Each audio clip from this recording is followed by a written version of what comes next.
Hello, everyone, and welcome to another Small Screen Star Wars. As always, I am Julian Misha. I'm joined by Rachel Wilkinson. Hello. And we're going to be talking about Maul, Shadowlord, Episode 7 and 8, or I guess Chapter 7 and Chapter 8. Full spoilers ahead.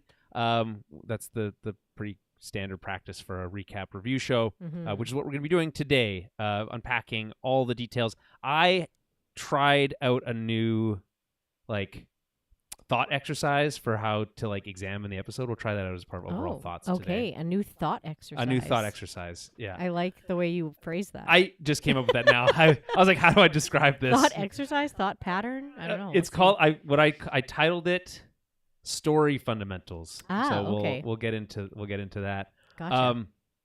I have a little bit of news, literally just 1.5 stories, and then we'll check in on the behind the scenes from StarWars.com, and that'll be it. Oh, and also, this is I'll just lay this out really early up front. Next week for May 4th, Star Wars Day, that's when the next episode is dropping, or the next 2 episodes, the finale. It's dropping at midnight local time, according to StarWars.com. So Sunday night. Midnight. Sunday night. I see. Sunday night, midnight. Gotcha. You can watch the Maul finale if you so choose. If you're still awake.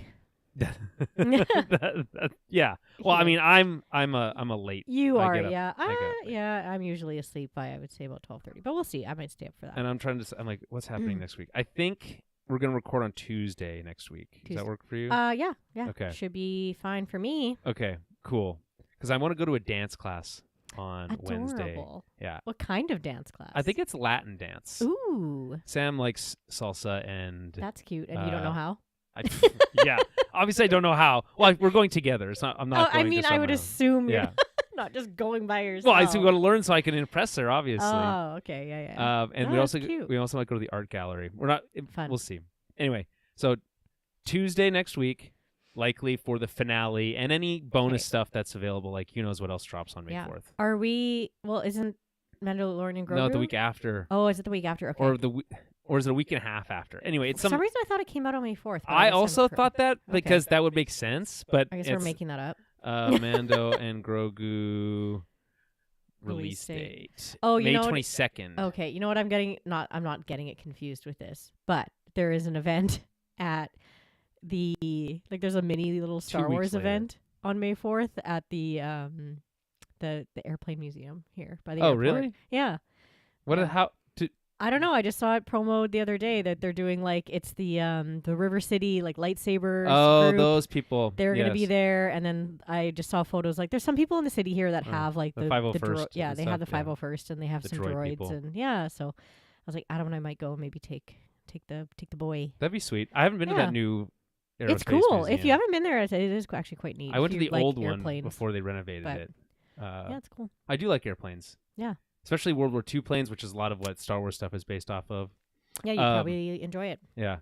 I just want to go in there and I want them just to play the sound of the lat flying. That's all I want. Over and over and over again. Yeah, exactly. That's it. Anywho, let's talk a little bit about the news. Speaking of Mandalorian Grogu, it's not tracking well to open with big numbers. But how do they know that? How do they track that? I don't know exactly. I think it's probably a combination of some polling and some I guess pre-ticket sales if they're pre-ticket sales, exactly, that kind of stuff. That makes sense. And anyway, it's not tracking to open well, which is not necessarily surprising if you've been following also the online discourse around the movie. Which is to say, every time they release anything about it, it's just met with a ton of negativity. So there is they released I'm confused. Why? Because it looks cheap. Oh, I see. Okay. The whole movie looks cheap. Gotcha. Which it offends me slightly also, if I'm being honest. I understand. I keep bringing up the title. I was like, the title just feels like a placeholder. But the only thing cool about The Mandalorian Grogu is the poster, in my opinion. Yeah, I guess.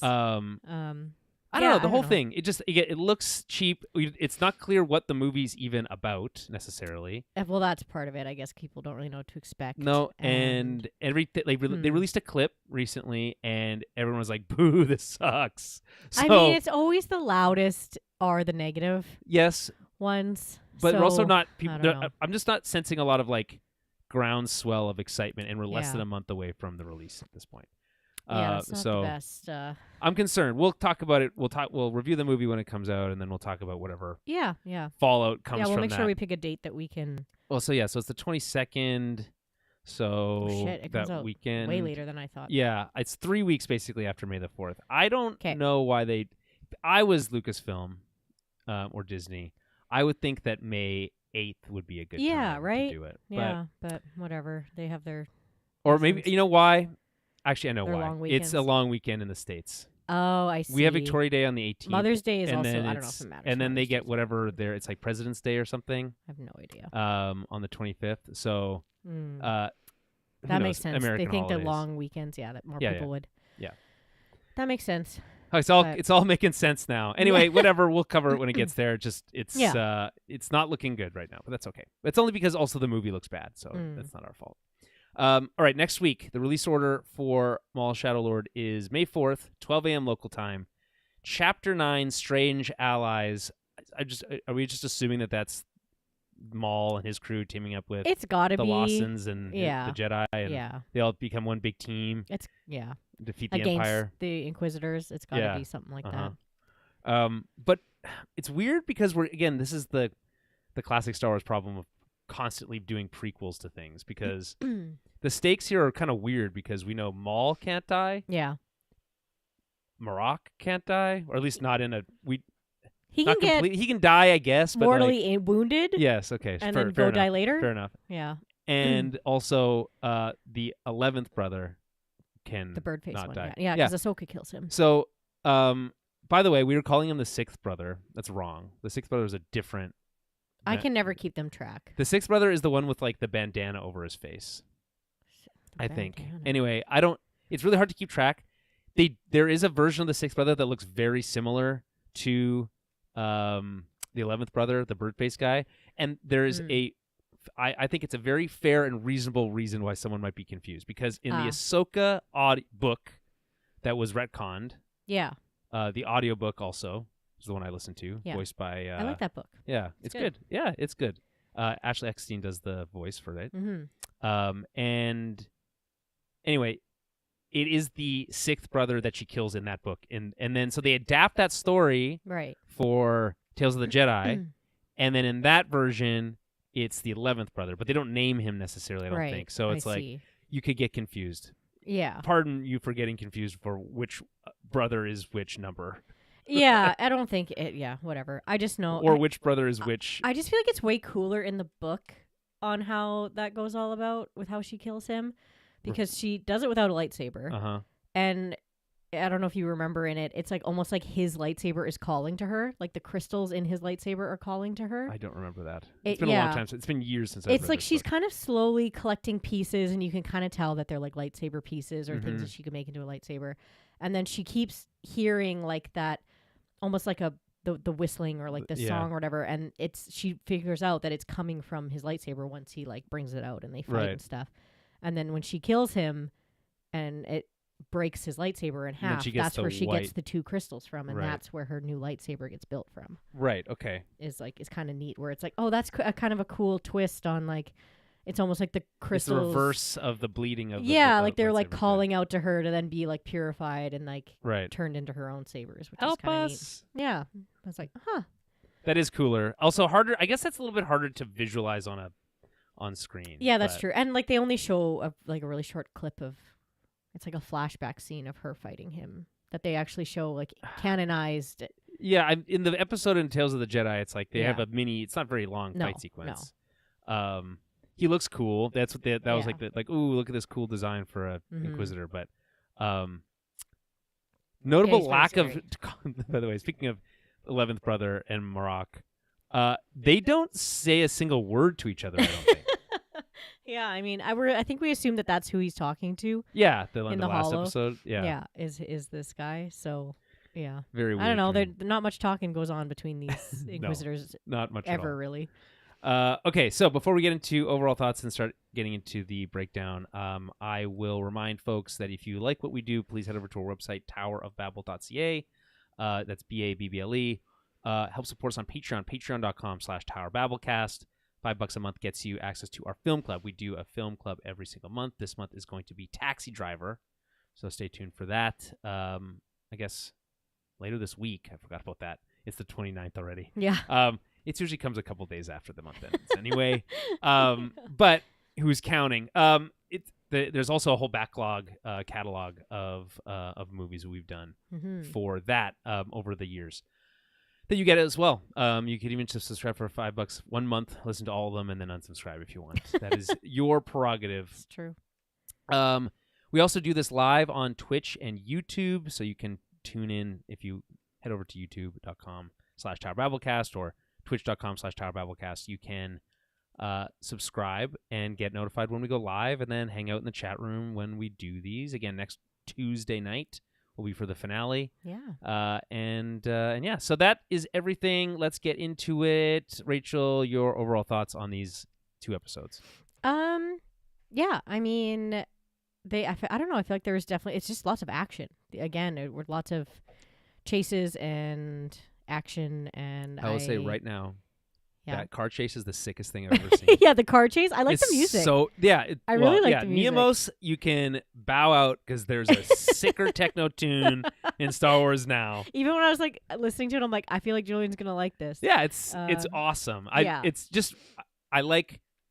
We're so used to Star Wars. It sounds like XYZ. We know what it sounds like, and Kevin Kiner and his family, I guess in this scenario, are really good at delivering that sound, and I think they deserve a chance to make the movies. Fair enough. Yeah. But when The Mandalorian came out, we also got introduced to what a different sound could be for Star Wars, and I was like, oh, that's more cool Western-y, too. Yeah. And then then they started evolving some of those sounds for Andor.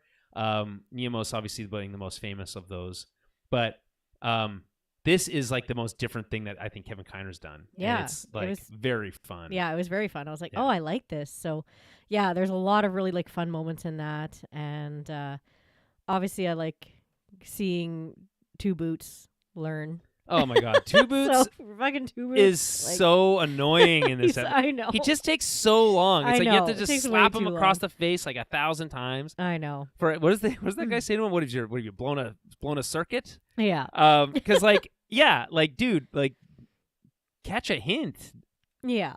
Yeah, and I mean it's and Maul's whole, what do they call it? Kind of like a spirit. It's like a spirit quest. His spirit quest. That's what I called it, a spirit quest. Okay, yeah.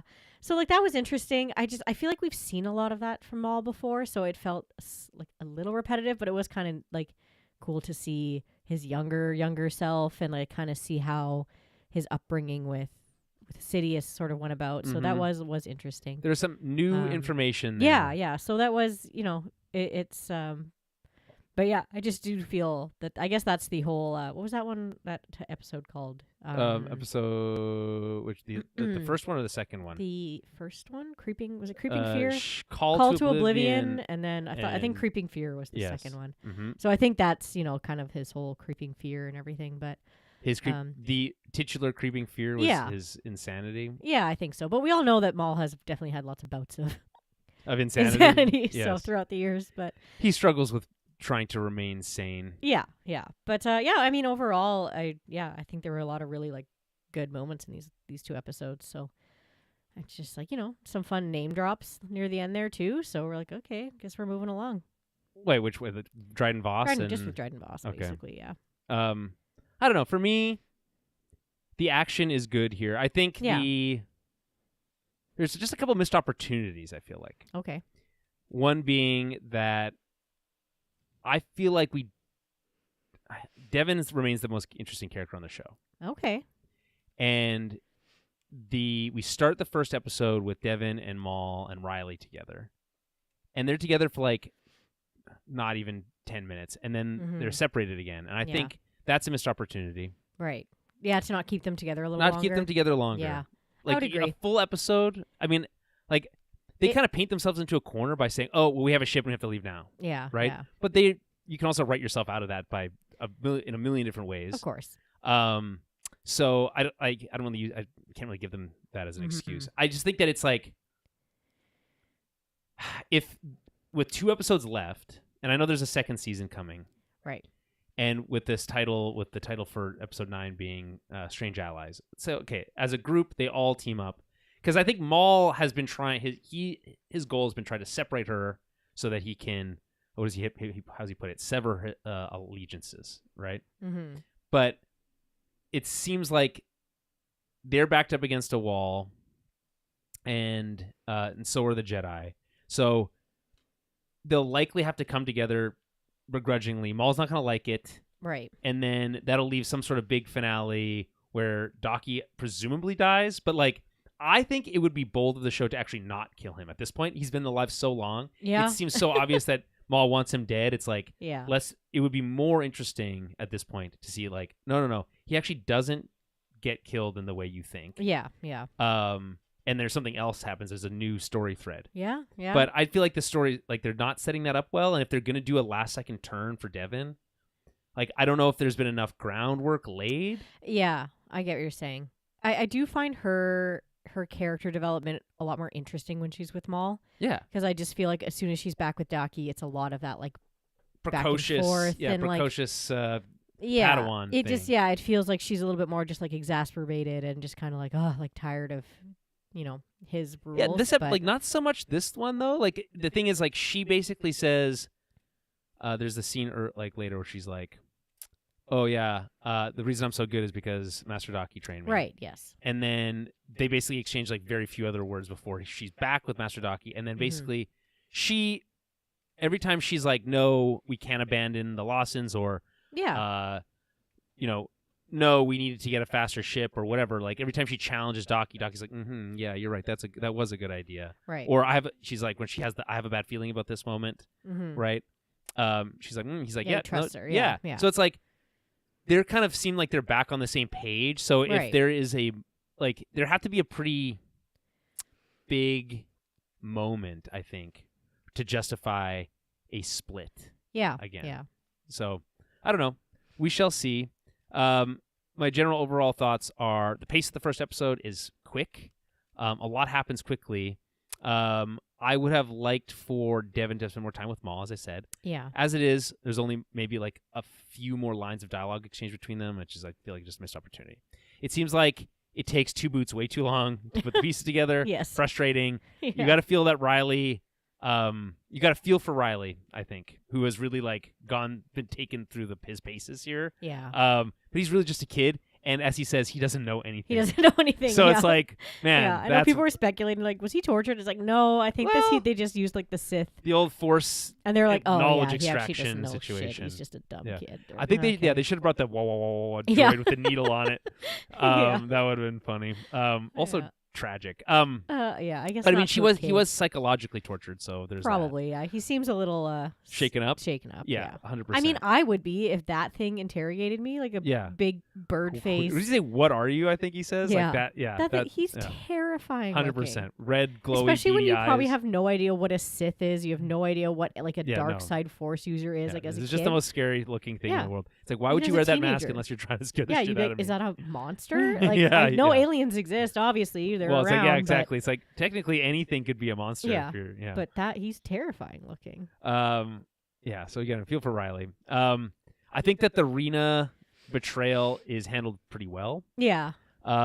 They give you just enough hope, and it feels believable enough, and they hold the reveal for long enough that I think that sequence and then undercutting it with their escape works well.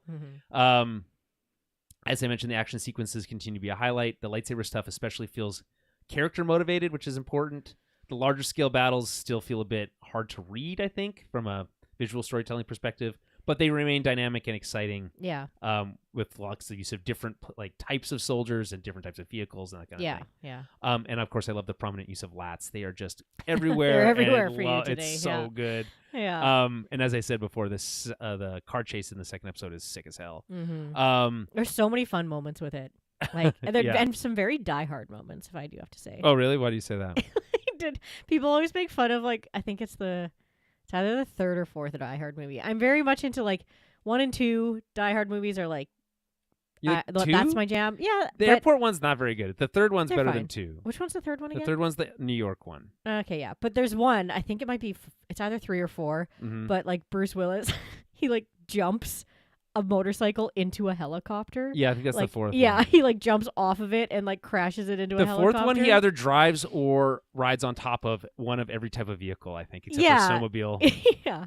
But he uses one of those like long like semis and like launches it. So that just gave me that vibe. With dude, this. the moment where they like do the side turn and then they just like give each other a nod, like, okay, here's the plan. And he force launches that, and the sound of the speeder bike accelerating into that lat is so good. And by the way, there's at least 2, maybe 3 amazing death screams. Oh yeah, from stormtroopers in this 2 episodes. Yeah. So good. When Spybot picks up that stormtrooper and drops him off the bridge. Yeah. I like. So mostly, I think Spybot's kind of annoying and like kind of feels like I like him from a different show sometimes, but the way that the stormtrooper was flailing his arms and legs was legitimately funny. And then there's another moment later where the stormtrooper on a speeder bike is like chasing them. Oh, and then he hits the corner. He hits the corner and goes flying off. That's good stuff. Like that's good Star Wars to me. So 100%. It's great. But yeah, the Docky launching the speeder into the lat, I was like, oh man, that's so like Star Wars Die Hard. It's so sick to me. I was like, that's sick as hell. Anyway, so he's so strong. Who? Like Docky. He's very like precise with his like force. Like not using a lightsaber or anything, but his force movements. If you work for an like, insurance company, you'd be very like, precise too. Whoa, yeah. It's like I feel like he's strong. I mean, he's obviously like physically weaker. Yeah, but I just force. He's strong. got. He's. He does I mean, shit. I'm like, whoa. Here's the thing. He's obviously a Yoda. Yeah. Replacement's not the right word, but like stand-in. Yeah. He has that. He has like he speaks in these like, not stilted ways because that's not. It's just like he doesn't really use contractions very much. And like he very much talks kind of like an old Japanese like sensei. Yeah, he's Master Splinter. Yeah, he is. He is. And so Master it's like, Splinter, and so like, and that's cool. But it's like Master Splinter's also Yoda. So it's like, that's true. I know it feels like I like this archetype for a Jedi because they're always full of Jedi-isms, which I like. But just like my next point here, I just think they go to the well a little bit too often in Star Wars. Because Maul's Spirit Quest, I think, is only okay. Yeah. Because I think while it explores the emotional character motivations for him, which are important, and I was surprised that we got them, we just go to the well too often with these like Spirit Quests where Jedi are hearing sounds and like, have some sort of hallucinating. Epiphany. Yeah, like it's just like we've seen it so many times now, where it's like, and this one especially feels like particularly not creative in its execution. It's just like a wind tunnel. It does feel really familiar. I don't know why. Like I feel like I've seen Maul go through this before. I know, same. I just like that's what I mean. It's like either Maul himself has done this, or Star Wars has done a version of this enough times where it's like whether it's Anakin on what's it called that Mortis, right, or it's Rey fucking 3 times, or it's it's like we've just seen it a lot. Rey in that tunnel, or not in the tunnel, but she's like she goes into the on episode cave. 8. Yeah, we always do see these kind of like deep dark. I mean, it's the same thing with like Luke in the cave with Vader, and like But that was in 1984, and so like I don't know. I'm just saying like I'm all for this. I just feel like maybe there's other ways of doing this that don't feel so familiar. I get what you're saying. Yeah. And as I mentioned before, I'm shocked that Dockie's still alive. At this point, I'm just hoping he makes it through the whole season. So, let's get into my story fundamentals concept, and then I'll try to be very fast through the recaps. So, I basically sat down and I was like, because I like to watch it the first time without taking notes. Yeah, of course. But what I've been doing more recently, the last 2 weeks, is I watch the full episode and then I take a couple notes instead of during it, and then I watch the next episode and take a couple notes. So this time I was like, what if I had some like preset questions that are more like broad story concepts that I can apply? So first ones were, what are the themes like the overall themes that are being carried forward, either from the show in general in an interesting way or new themes that are being introduced this week. So episode 7 deals with revenge, loyalty. And so revenge, you have Maul's greater plan, right? Ultimately, the revenge against the Emperor. Loyalty, Devon to her master, Maul to Devon, the Mandalorians to Maul, the Zabraks to Maul, Two Boots to Captain Lawson, Devon to Riley, Riley to his dad. You know, like, there's like, it's just all loyalty. Like, the whole episode is loyalty, loyalty, loyalty, and like, where do your loyalties lie? Episode 8 deals with like sanity or the lack of it.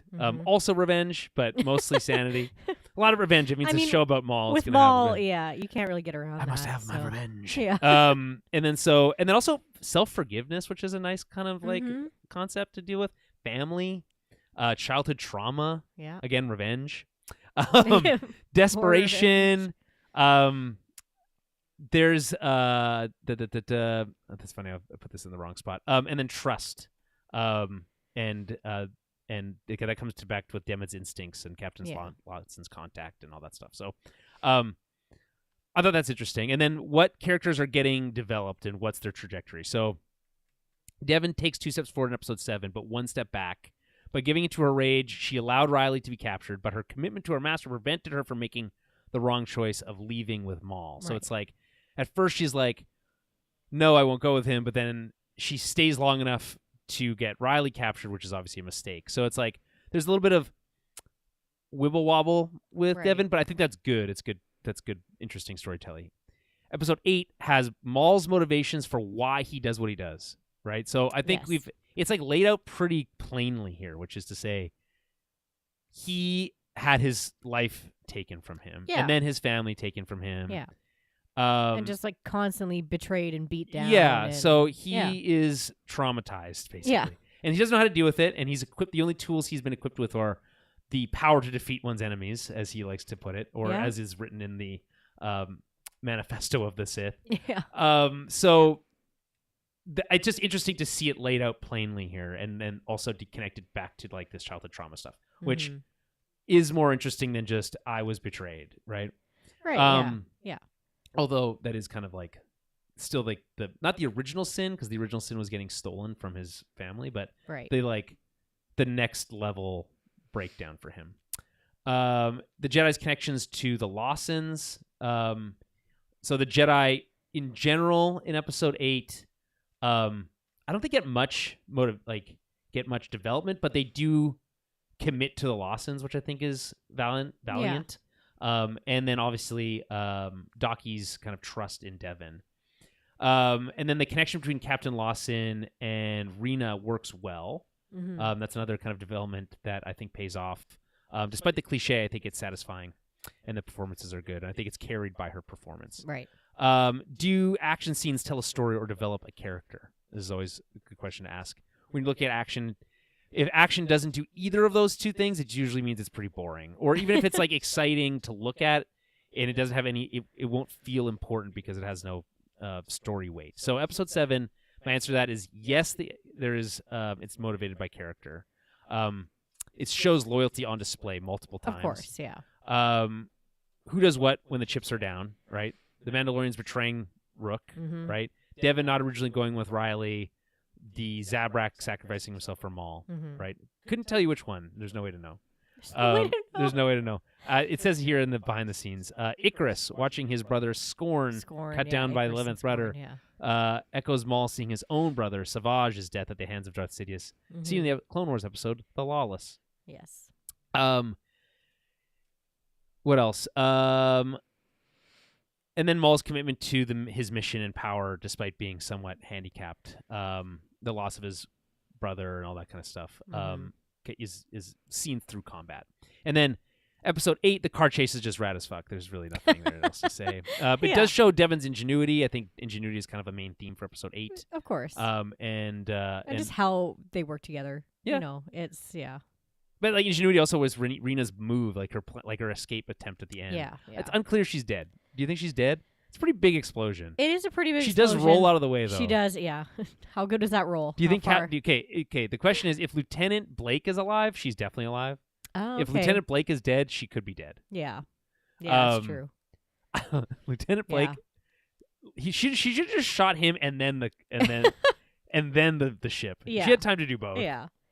And then is dialogue engaging, naturalistic, and/or expositional? So in episode 7, the dialogue moves the Devon plot forward by showing what she says versus what she does. Right. Shows tension but connection between Master Daki and Captain Lawson. And then like the Maul and Rook dialogue stuff. Mm-hmm. And then episode 8, Maul's stuff I think is mostly pretty cryptic. His Vision Quest. Yeah. But like not so cryptic that we can't understand it. But it's just like there's not really like dialogue per se. There's a little bit, but I wouldn't say it's like particularly strong. Mm-hmm. They do a lot with a little, but it's only fine. The back and forth with Two Boots, while sort of funny, is mostly annoying. Yeah, you're not a Two Boots fan. No. I mean, maybe now as he's back on Team Green or Team whatever. Good Guy, Team Good Guy. yeah. Team Bootlicker. And I was gonna say, would have liked any dialogue between the Inquisitors at all. Literally at the first, like they just stare at each other like longingly, just like kiss already. It's Just like, come kiss on. already. And then what emotion is the show trying to invoke? Does it succeed? So episode 7, fear, helplessness, anger. I think it succeeds at that. I could feel the sting of the betrayal and anger from Maul and his companions. I could feel the regret from Devon about Riley. Episode 8, trauma, ingenuity, dedication, empathy for people who might have done bad things, self-forgiveness, sadness, joy, betrayal, and excitement. Mm-hmm. The Maul spirit journey is mostly effective. The rest is mostly flat from an emotional perspective in episode 8, in my opinion. Including the Lawson family reunion, which I feel like is either too fast or we just haven't had an opportunity to like. Yeah, I think it's just because they're literally running from being shot. Yeah. So. But it's emotionally flat in my opinion. So anyway, okay. What do you think of my story it's fundamentals? You'd be a good teacher. They're very they're good questions that someone would ask a class. Fair like, enough. what did you get from this? In like an English class. I did I tell you that I looked at seeing if I could do take a film class at U of W. Oh, really? Yeah, but that'd be cool. It's weird. I'm still looking into it because there's the next semester isn't for a while, and obviously I don't think they do night classes for it, so I'd have to like skip work, which I'm fine with, but we'll see. I just like just be fun to do for on the side. And then also we in the chat we have Zart Bros says hi, so hi Zart hello. Bros. Always like to again engage with folks in the chat. All right, let's get into the recap here. But before we do, just quickly, really fast rundown through the behind the scenes for this episode. Where are we? I want to just go a little bit higher. Okay, here we go. So, we talked about the Inquisitor. The new Inquisitor is the 11th brother, internally known as the Crow. Dave Filoni first created the 11th brother for Tales of the Jedi, where he meets his end at the hands of Ahsoka Tano in the episode Resolve. Setting Shadow Lord's call to oblivion before the events of that series, so we know where, give or take, the timeline this is. The 11th brother is seen arriving in the Phi-class shuttle. These are always cool looking. I feel like it's not that cool looking. Really? I like the Inquisitor's ships. The little triangle ship. I just think they're, like, very spooky looking. I thought the ship that, from the Bad Batch, that mercenary clone had was way cooler than this, in my opinion. Yeah, I don't remember. Anyway, it's a typical craft used by the Inquisitors first seen in Obi-Wan Kenobi. It was designed for Obi-Wan Kenobi, so in my opinion, it like loses luster for that. Like it just does not have the same design. It doesn't have the same design. Doesn't meet the same design standards that I expect from a Star Wars ship. I like this. Two Boots has had his boots taken away from him and is now showing off mechanical feet and ankles far cleaner than the rest of his body. Yeah, that's so having funny. been covered by the boots for so long. We hardly recognize him. That's the other thing. It's like, I'm surprised you recognize me without my boots. Shut up, Two Boots, please. We talked about Icarus already. Two Boots is seen using stun shots. I always call that out. Maul's lengthy vision of his past features never-before-seen moments such as Savage pleading with his brother not to leave with Sidious and a glimpse at Maul's torturous early Sith training, as well as its moments from other media, including Obi-Wan's devastating attack from Star Wars The Phantom Menace. Savage discovering Maul among the refuse of Lothal Minor and Savage's death in the Clone Wars. So yeah, I don't have to call those out necessarily every time.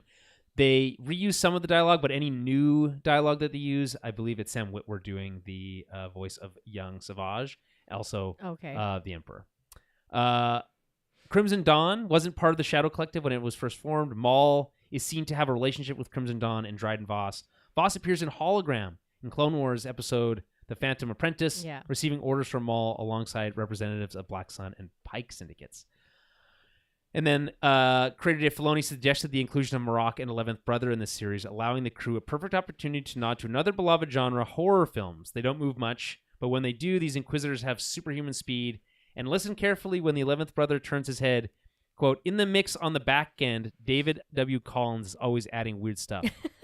Unquote. Supervising director Brad Rouse says, quote, when you hear a little turn of the crow's head, Collins put in this creaking, weird sound. It's great. Ooh. We call it bone leather. Ick. That's cool. That is cool. 9, the 3 bullies hassling Devin as she tries to secure a hot rod speeder are inspired by the Pharaoh gang from American Graffiti, which is, of course, directed by George Lucas. In this case, the trio of aliens are all played by D. Bradley Baker, of Clone Wars fame, of course, ad-libbing an alien language on the spot and arguing with himself in the recording booth. Which he's very, very his favorite thing to do. He does it a lot. Yeah. Maul's vision of the past were created by Lucasfilm's director of lighting, cinematography, and visual effects, Joel Aaron, projecting new and existing sequences onto a smoke machine. The mix of animation and practical effects gives the scenes a dreamlike quality. I'd agree with that.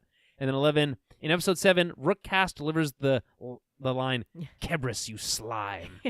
Homage to Ernest Borgn's work in both Escape from New York and The Black Hole from Black Hole 1979 and Escape from New York 1981. We're doing Escape from New York next. I believe doing Escape from New York. I think so. Next month for the film club. Yep. Okay, let's recap. Episode 7, Call to Oblivion. As enemies close in, Maul is forced to take a stand. Directed by Brad Rao and Nathaniel Villanueva, written by Julia Kuberman and Amanda Rose Munoz, runtime 25 minutes. I was wrong about that 24-minute guess from last week. Okay, we started straight at the title card. We get the ISD, Imperial-class Star Destroyer, looming over Janix at night. Love the shot of Janix at night, by the way. They really go hard on the painterly aesthetic here, and it looks great. This has been a few days. I was just going to mention, this whole series has only taken place over like a handful of days. Yeah, so that far. makes sense. They do call themselves the Interim Imperial Authority as they lock down the curfew. Interim being the key word here. There's no they like shut down public transportation. They put in the curfew. This is a classic Imperial planetary control move. But the use of the word interim is interesting here because it really feels like they're only here to capture Maul and the Jedi, and then they'll just take off once they're done. Maybe they'll send someone later, but like for now, they would be free of it, I guess, like for the immediate term.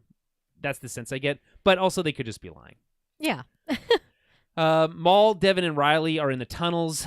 Devin warns Riley to not trust anything Maul says, saying he's a murderer, but acknowledges that the Inquisitors are dangerous, and that he's helped them with that. Riley would like them to sneak away at the right moment, but Maul seems to be listening the whole time. Well, yeah, it's like an echoey. Yeah, and it's like, come on, guys, a little subtlety would go a long way. I like how it's like, if I may. Yeah, he's interesting. We are being hunted, which is a great line. I love when people say we are being hunted. Hunted, yeah. Especially, with the Inquisitors, it adds that little extra level of I would like them to like add a little bit of like musical flourish to that. Like, we are being hunted. Like something like that would have been cool. Anyway, he says, if you choose to continue on your own, you do so at your own peril.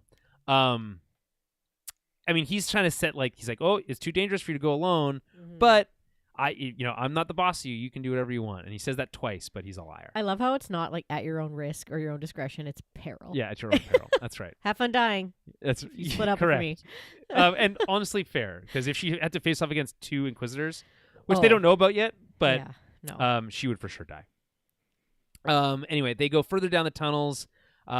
Devin presses Maul on their destination, insisting that she needs to go back to her master and return the boy, who she takes like a little umbrage with, to his father. Like, I'm not a boy. It's like, well, kind of are. Maul says to her, yeah. She's like, I've fought in a war. You play sports. She's also probably like a couple years older than him still. Yeah. Anyway, Not by much. Like, yeah, I would assume that they're probably close in age, but yeah, to a He's what, maybe 17? maybe, yeah, Call 16, him 16. 17. She's but, probably what, 19, 20? yeah. Okay. But I mean, yeah, to a Jedi Padawan who's been combat training, and then this kid just like plays sports. Child soldier Yeah. versus a child Yeah. athlete. She's like, you are yeah. a boy. Yeah. You do little boy things. Yes, and she's talking to a man. So, Yeah. Anyway, so Maul says they're free to do whatever they like when they reach the camp. He also has a ship, so luring her in, very predator-like. We go back to Lawson and Docky. Cut to cityscape. As we pan down, we find Captain Lawson and Master Docky planning their next move. Docky urges patience and promises Lawson that Dawson will take care of Riley, saying his connection with Devin through the Force, which is implied, will reunite them, and it does. The plan is to get back together and then find a way off the planet. Lawson starts to panic, but Docky soothes him. Very, again, Master Splinter energy here. I love this line, my friend, like twice he says it to like connect with him. You cannot let your regrets consume you. A very good Jediism. Yeah. Anytime something consumes you, it's a bad. The Jedi consider that to be bad. Of course. Which is fair. Yeah. Fear or regret, they all lead to the same place. Docky asks Rena Soul about Rena Soul, his contact, and we learn that she's gone dark since the raid. We actually don't. That's the last we hear of her until next episode. Which we later find out that she was captured by the Empire and then is being used as a honeypot. Of course. They're not any, doing it. Any thoughts on these first couple of scenes? No. Okay. Yeah. Moving on. Maul and Devin. Maul compliments Devin. I like this sequence. I like this bit of dialogue exchange here. Maul compliments Devin's combat performance versus Inquisitor. She thanks her master's training. Yeah. Devin then pivots and asks Maul about his master, which is a smart move. Obviously referring, we know him to be Palpatine. She does not know that. His line is, his betrayal was devastating. Again, not the original sin. That was him being stolen from his family. But it's what sets him on the path he's on now, is the betrayal from of course, from Sidious. But it's also like, anyone would assume you're dead, dude. You're like, but I guess once you come back with robot legs, he could have taken him back, but yeah, you'd already taken on a whole new old man as, as an apprentice. So yeah. And so the thing is, we're hinting at Palpatine. It's really fun when he talks about that, but he's always careful not to reveal who it is. Right. Yeah. Right. He says it was not the deepest wound he would inflict upon me. Right. So, what do you think he's talking about? He's talking about what? Killing his brother, killing his mother. I think just all that other shit. Definitely killing Savage in front of him, and then having Grievous kill his mother in front of him.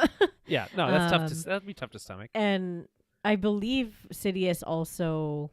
I don't know. I guess it's Sidious and Dooku, who just like go in, like whatever. Tell the Separatist army to go in and like destroy. Yes. Parts of Dathomir and stuff. Yes. So it's all of that. He doesn't want any competition. Yeah, exactly. It's not even just being cast aside and being deemed like not good enough or not worthy. He was taken from his family and then he proceeded to kill his whole family. So yeah. It's like, this sucks. Like, you took me from my family, then you threw me out, and then you killed my family. Right. So yeah. It's all those things, right? And so we don't think of yes, it's fair to say that he's an emotional person, Maul. He's always screaming. But we don't think of him as someone who's like feeling softer, quote unquote, softer emotions. But he's a little bit softer here. Yeah. She asks if he's still alive. And I just like the way that they like knowingly or like unfortunately, the way he says it. It's just it's like a wink and nod to the audience, and that's of course. Yeah.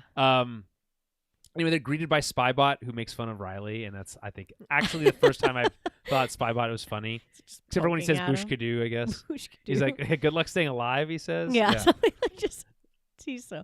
I love an evil droid. They're so funny. Yeah, I don't know. It just doesn't do it for me. Yeah.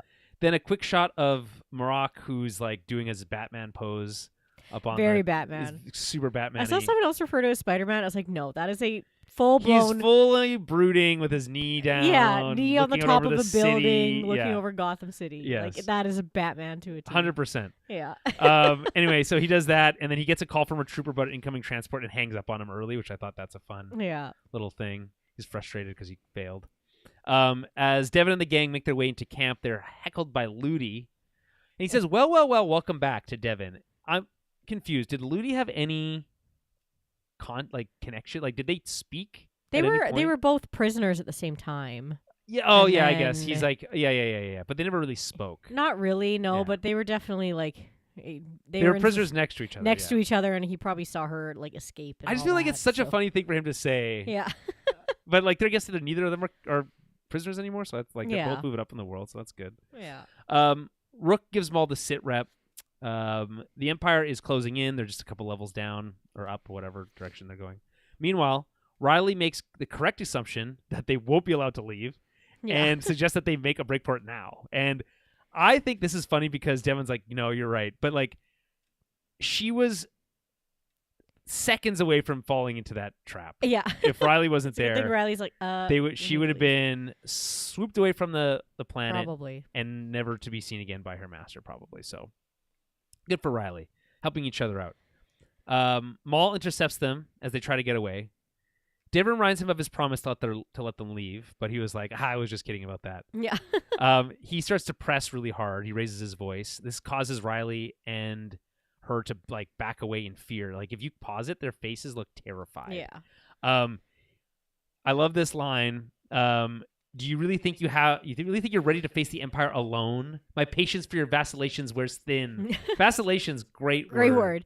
Yeah, like I said, Maul's just got such a good vocabulary. Yeah, no, a lot of times I'm like, I have to look up. Like, what does that mean? The vacillations, the inability to decide between different opinions or actions, indecisions. Yeah. I don't think I've ever really heard that word. It's a great used. word. Yeah. There's I've actually two other dictionary definitions for you today. Oh. I didn't even think about this one, but now there's two others coming. And then he says, now I'm willing to help you achieve the power to defeat your enemies, but only if you come with me. Mm-hmm. So I guess let's break it down. So do you really think you have the power to defeat the Empire alone? He's really talking about himself. Yeah. Maul doesn't have the power to defeat the Empire alone. He needs help. He says, my patience for your vacillations were thin. Basically what he's saying here is, I'm tired of beating around the bush. You really have no choice. Yeah. And then the last thing is, now I'm willing to help you achieve your power to defeat your enemies. This is a line directly from the Sith Manifesto about power leads to strength, and strength, gives you the ability to defeat your enemies, and et cetera, et cetera. To break your chains or whatever. Yes, exactly. Yeah. And the only if you come with me line is a very classic Star Wars moment. And extend the hand, right? Always, yeah. Come with me. Again, obviously, Episode 8, there's a great moment of that. Maul has done it like this is like the third time. Yeah, no, he's obsessed with telling people to come with him. Did it to Ahsoka, he'll do it to Ezra. Like that's his thing. Yeah. Anyway, Devin is skeptical about being able to take on the Empire, quote unquote, alone, or even with the two of them. But, and I like this, the way he kind of like laughs it off and is like, oh, you don't even know. Yeah. I have a plan. Mm-hmm. And what I like about this is I think it hints at something really interesting. And this might be the most interesting thing that happens in this entire episode, which is we've heard him talk about his like master plan, his like greater, the greater strategy that he has, right? Right. He talks a bit about it. He has a plan when he fights Ahsoka on Mandalore. Yes, yeah. About kind of like preventing Anakin's fall. I feel like that was killing Anakin, though. Yeah, maybe, but like preventing it somehow. Yeah, right. Yeah. I don't know if he would have been able to kill Anakin, to be honest, but no, but he doesn't. I don't think he's encountered Anakin yet. He's not able to because I don't. No, I don't think they've ever. I don't think they have. No, I can't remember. I can't remember. No, if it's Grievous that he's not allowed to see because he has that stupid. He has that one I know. line. I'm trying to remember if like Anakin and Maul had like specifically. I don't think that they have any. I don't know if they do. I can't. But it maybe would be a lot of running away or like. I think there is maybe one. When he's like teamed up with Savage. Because that's like there's a lot of Maul stuff. There is Maul versus Anakin. Clone Wars? ? Yeah. I don't know if he. Hypothetical. Darth Maul versus Anakin Skywalker. That is from a video game. Yeah. I guess not. Anakin Skywalker. Oh, hold on. I think these are all hypotheticals. Like if. Yeah, I was just like, there was you can't always trust the AI recaps, but what is the AI? Anakin Skywalker at the height of his Clone Wars would likely defeat Maul. That's likely defeat Maul. So I guess again the answer is they haven't fought. Yeah, before. I don't think they have. I think he's like he encountered Kenobi-ish a little bit, because Kenobi like realized that he's still alive, but. Well, I mean, he knows of Maul since like he would have. Technically, he saw him as a child, right? Right. Right. Yeah. Well, yeah, but I mean, no. Is there a canonical reason why I'd Maul? Yeah, I guess not. But No. I guess it's also like it opens up a whole story can of worms because like you have to deal with the death of Qui-Gon again and all that kind of stuff. Yeah. So anyway, it's interesting. Yeah. But they've never met. But again, what I was talking about here is that if you think about it, Maul has the best shot at killing Sidious. Yeah, I would say so. He knows the way he thinks. He's building a crime underworld army that he can use to either create distractions or get him to the place where he needs to be to ultimately. He's saying we don't need to defeat the Empire. We just need to defeat the Emperor because the Empire will collapse without him, which is true. We know that to be true anyway. It's all built on on his shoulders. So if you kill him, that takes the whole thing down. He's like, so his plan is to get to the Emperor, in my opinion, is what he's saying, and to kill him. Yeah, and that he doesn't need an army to do it. He just needs a really good apprentice. Yes. Yeah. Right. Like he thinks with two of them, it's like all I need is like rule of two. Mm-hmm. Have my apprentice, and yeah, exactly. And I honestly, I think here's the other thing that's crazy is like if Maul could put that like stuff aside, he could. I think I said this before. If he was willing to team up with other surviving Jedi, yeah, they could probably kill the Emperor. They could, yeah, if they exactly. But, yeah, I think a lot of other Jedi though are very hesitant because they're like, yeah, why would they trust him? like, but like he's also very are. cagey about like his motivations. If he was like, I hate him because he ruined my life, I'm willing to risk my life to kill him. If we do it, it certainly helps you as the Jedi, but that's not his. He doesn't care about that. But enemy of my enemy, of course, and that kind of thing. So, but I don't know if he's really like that prepared to make that type of move. No, he would like he's not. It seems like he's very unwilling to branch out to more than one person. Mm-hmm. Like even with the whole like Ezra thing, like you think he could have been like, okay, Ezra and Kanan, like get them both on board. Well, Kanan's obviously very skeptical, but Kanan, he just kind of knows. I think that with these older Jedis that they have this kind of underlying skepticism, and they're harder to manipulate, but yeah, you're right. You'd think if he would kind of think ahead, it's like, no, but the more like Force users you can get on your side, probably the better. But I mean, we have also seen Sidious like take down like 4 Jedi. So yes, but that also was stupid. Screaming spin. Anyway, so I don't know. I would just be curious, like if you'll ever hear what his actual plan is, right? Yeah. Or if he'll just allude to it. Because obviously he doesn't succeed. Mm-hmm. Anyway, he uses the Force to freeze Devin before she's able. I love a Force freeze. We don't see, we haven't really seen it since episode 7, maybe. Right. And that's kind of when it was introduced. But it was a cool move. She goes to like draw her lightsaber. She's able to overpower that move, which is cool. Again, it's clear that Devin is like strong in the Force and has abilities. But unfortunately, in this process, a probe droid spots them. And a lat arrives in record time. Yeah. Like seconds later. There. Yeah. But I guess it's hinted at like they're already close by. So Maul, when confronted by this decision, chooses to help his team fight off the troopers. And instead of using that opportunity to escape with Riley, Devin joins him. Mm-hmm. And this is a big mistake, ultimately. She had an out. She could have escaped right then. Mm-hmm. But I guess she felt like she owed him. What is she thinking here? Yeah, I don't know. It's hard to tell with this where she's deciding like I have to fight back because there are so many of them. Like that I got a little bit more of the It's just one lat carrier. Is what? Yeah, like, I guess that's it's like true. 10 of them on there. But- Maybe that's a lot, but like, yeah, you don't think Maul with his double-sided lightsaber can That's deflect enough of those blasters? maybe I don't she know. just Also, I why don't does she know. care about Maul's people? That's true. Yeah.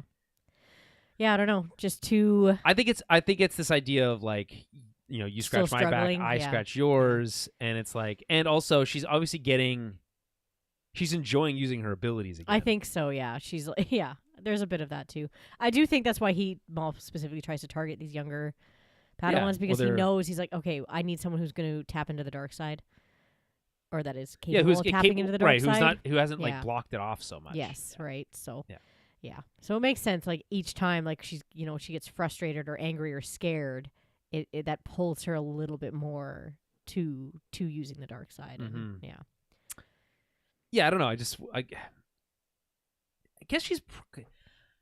I will say this: knowing what we know about how Anakin's fall to the dark side goes, Yeah. she's done the work. Yeah. It's like if she watches Docky die, that'll be all it needs. But it's like it does feel like light on the build up on that. So Yeah. I feel like very specifically though, like Docky can't die at the hands of Maul. He has to die at the hands of one of those other Inquisitors.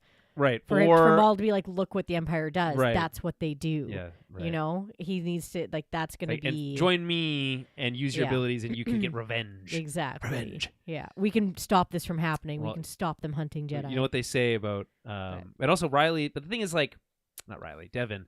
Devin isn't around later, so she's either dead or she smartens up. Or she never Yeah. joins them at all. Yeah. But I mean I don't know if I mentioned this, but like the original plan from George Lucas for episodes 7, 8, and 9 had Maul as the big bad and Darth Talon, right? And this is obviously Cool. like an allusion to that in some way, right? Mhm. It was going to be about the underworld. It was going to be about Maul, rallying the underworld and having this apprentice, this super sexy Twilight apprentice. And so we're adapting some of those ideas here, but obviously not all of them, Right. right? And so how much of Darth Talon's concepts are in Devin, other than she's a Twilight, she's kind of red in color. Yeah. But like, are we gonna see it evolve that way? I feel like Lucasfilm, as they are today, as under Disney, I don't feel like has. Obviously, they're never gonna go as far as the Darth Talon that we've seen sketched. That's crazy. No. She's not gonna be wearing a bikini. She's basically like a dominatrix, like looking. Yeah. Like, yeah. But like, it's like I And could see like BDSM. cool tattoos and stuff. That's yeah. cool. No, you can have like a Yeah. badass like Twi'lek, but I do think that they're trying to stray away from like the over stereotype? sexualization Yeah. of the female characters. Yes. Much to the dismay of Of some a of the large male group audience. of the male audience. because yeah. you know what, maybe the haters would, like it better. So if they were It's just they just want to be gooners, man. I don't know what to Yeah. tell you. I don't know. That's what the kids say. put her in high heels, they don't care. It's Yeah. Well, bugs yeah. me when I see a female character fighting in high-heeled boots. I'm like, that's so stupid. They never do so that. impractical. Yeah. Yes. Well, I get it, but like, and anyway, all I'm saying is like, as it relates to Devin and Maul, like, how far are they willing to go? The end of this season, I think, will give us a lot of hints in terms of like what the plan is, the larger plan. Yeah, it does just depend if they ever want to, like, if they ever have hopes or ideas to actually bring Talon in as a character. This is that. At some point. This is they're doing that. Yeah, I would assume, but yeah, we'll see. Because I mean, later on, she can be as sexy as they want in the comics. Yeah, so. that's true. That's true. The comics have no. They don't rules. have to put her. Yeah, There's no rules in the comics. it really isn't. But okay, so okay, so the Lat arrives quickly, as I mentioned. The Zabraks arrive to join the fight, taking out one of the LATs. But two more quickly arrive. One of them blocks their exit and arrests Riley. So, bump. Devin failed at her mission there. mm-hmm. She tries to make a break for it. I thought this was really cool, where she like goes through all of the stormtroopers and then like leaps for the Lat, right? And even like gets as far as like being on it, which is like, okay, we've seen her do this actually before, so this is cool. But then gets like knocked off Lucky she doesn't fall to her death, so that's convenient. Yeah. And I just thought that was a cool sequence. Yeah. But it's like this moment of desperation for her, and Mhm. like this acknowledgement that like, oh, I am being tempted here, and it's cost me this thing that I said I was going to do. Yes. Yeah. Okay, so quickly to Police HQ. It's super windy for some reason. Lieutenant Blake is worried about losing his little hat. Maroc is waiting for the transport mentioned earlier. It was one of the Inquisitor ships. On board is the 11th brother, not the 6th brother, as we had said before. But that's a retcon, so whatever. Back to the tunnels. Lawson and Docky think they're on the right path. Lawson says there's this line where Docky's like, you're right. This would have been the only way they could have gone. But I'm like, is that his just like force senses that are telling him that? Or maybe? I don't know. Yeah. It's like one of those, just, you don't have to say that line, actually. No. It's not necessary. Lawson says he worked with Jedi before, which is an interesting backstory, and never believed that they were traitors. Mhm. So, okay, yeah. This is basically standard operating procedure for anyone who works with a Jedi during like post-Order 66. They worked with them before. We knew they weren't traitors. That's like the standard. It's like, give us a little bit more detail than that would have been nice. It's so he's like, oh, yeah, we always thought that story sounded weird. During the Clone Wars, before, in what context, literally anything would have been helpful there. Replace that line that Docky says with one more line from Lawson. You got yourself a winner. Devin arrives reporting that Riley is captured by a stormtrooper. Very convenient that they run into each other in the same tunnel. Docky asks why or she was with. Yeah. I love this line. He's like, "Who are you with?" We don't have time to talk about that right now. Yeah. So such she's like a parent teenager question. Be like, not bad kids. I don't know. Yeah, I don't know. Definitely not a Sith Lord. That's cool. Docky suggests that their presence is in fact a burden on the Lawsons. Too late, by the way. If you're going to come to that conclusion, you should have done that yesterday. Should have not gone to their house. Yeah, exactly. Yeah. And that if they left, maybe they'd be lenient on the Lawsons. So it's like, not a chance. This is one of those examples where it's like, God, you're like, the Jedi are so naive, and it's like, no wonder they fucking all died. When they're saying shit like this, Devin, though, thankfully, is like, no, we're just going to abandon them. Absolutely not. Fortunately, Docky's like, okay, you're right. We shouldn't leave them alone by themselves. It's crazy. Yeah. But again, it's like he also senses that or understands that the sense is pretty obvious. She was gonna go without him anyway, so it's like he either comes or he leaves on his own, which he's not gonna leave her. So right. And again, it's like if you're not gonna leave her alone, then why should you leave these people alone that are clearly in danger because of you? It's not very Jedi of him, no, to be honest. That might be the only. It's like, if we just leave, like they'll be fine. They'll be nice to them. No, they won't. No. They'll just torture them for information and probably kill them. Yeah. Put them both in a work prison to build the Death Star. Exactly. Narkina 4. And then they agreed to head to the place headquarters. Maul and Rook plan for a quick escape before the Inquisitor can make another appearance. They don't know there's two yet. Rook's commandos make a fuss about wanting to take their cut of the credits. She insists that they leave it behind. And to be honest, it seems like a lot. They're carrying like crates of credits. So yeah. I'd be pissed if I was leaving that behind too. Yeah. This comes back in a moment, so we won't touch on it here. But Police HQ again. Riley wants to talk to Two Boots. He's obviously been arrested. Who arrives with without his signature boots.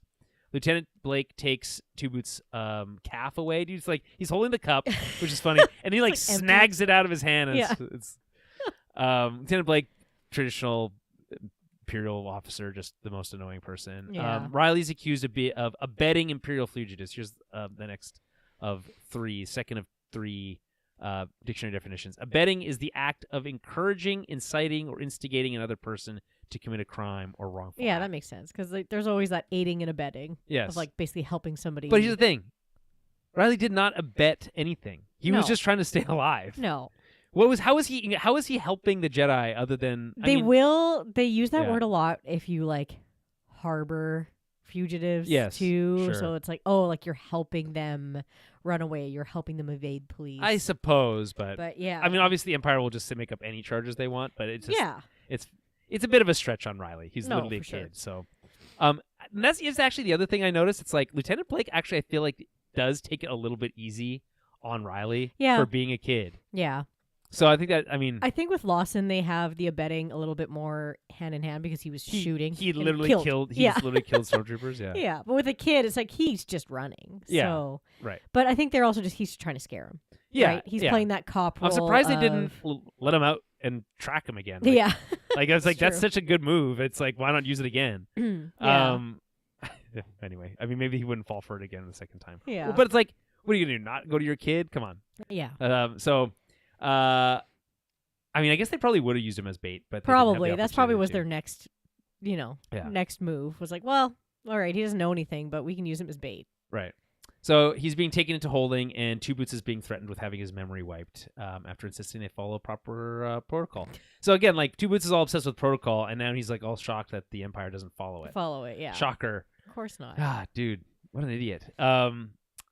Is it this one or is it later? It's later. It's later. It doesn't even. Okay. He gets all the way here to this point where Riley's arrested, and he's still like, "Oh wow, shame on you, Riley, for doing that." And it's like, dude, wake up. And that's why it annoys me. It's like at this point, there's just this like shot of him like looking at Riley as she's like taken away, and it's like, he's still kind of putting it together, but like not yet. And it's like that's too long. Okay, back to Maul. The commandos make another fuss about the loss of credit, saying, quote, "The situation is untenable." Here's the third of the 3 dictionary definitions. A position, argument, or situation related to untenable that cannot be defeated or defended, maintained, or occupied, often because it is irrational, weak, or impossible to continue. So to them, as a mercenary, it's like, if we're not being paid, we can't continue. It's untenable to them. Right. Yeah. Which is how mercenaries very much work. Yeah, exactly. And like Maul, I think this is so funny because he's like, I think it's time you deal with that one. Yeah. And he's like, and Rook is like, well, I can't just start killing them because their loyalty's actually bought, and if they think that, if they think that it's not worth the money, they'll just leave. Yeah. She says that she has followed him since he claimed the throne of Mandalore and has been loyal to him. But reminds him that the loyalty of mercenaries comes at a cost. Yeah. This is one of my favorite scenes, by the way, because it's like, I feel like it's good, smart writing. It shows kind of one of Maul's blind spots, which is that like he comes from this world of like blind loyalty. He very much does, yeah. That's not really how the rest of the world works. No. So he doesn't really understand. So he just tries to insist that it's just a temporary setback.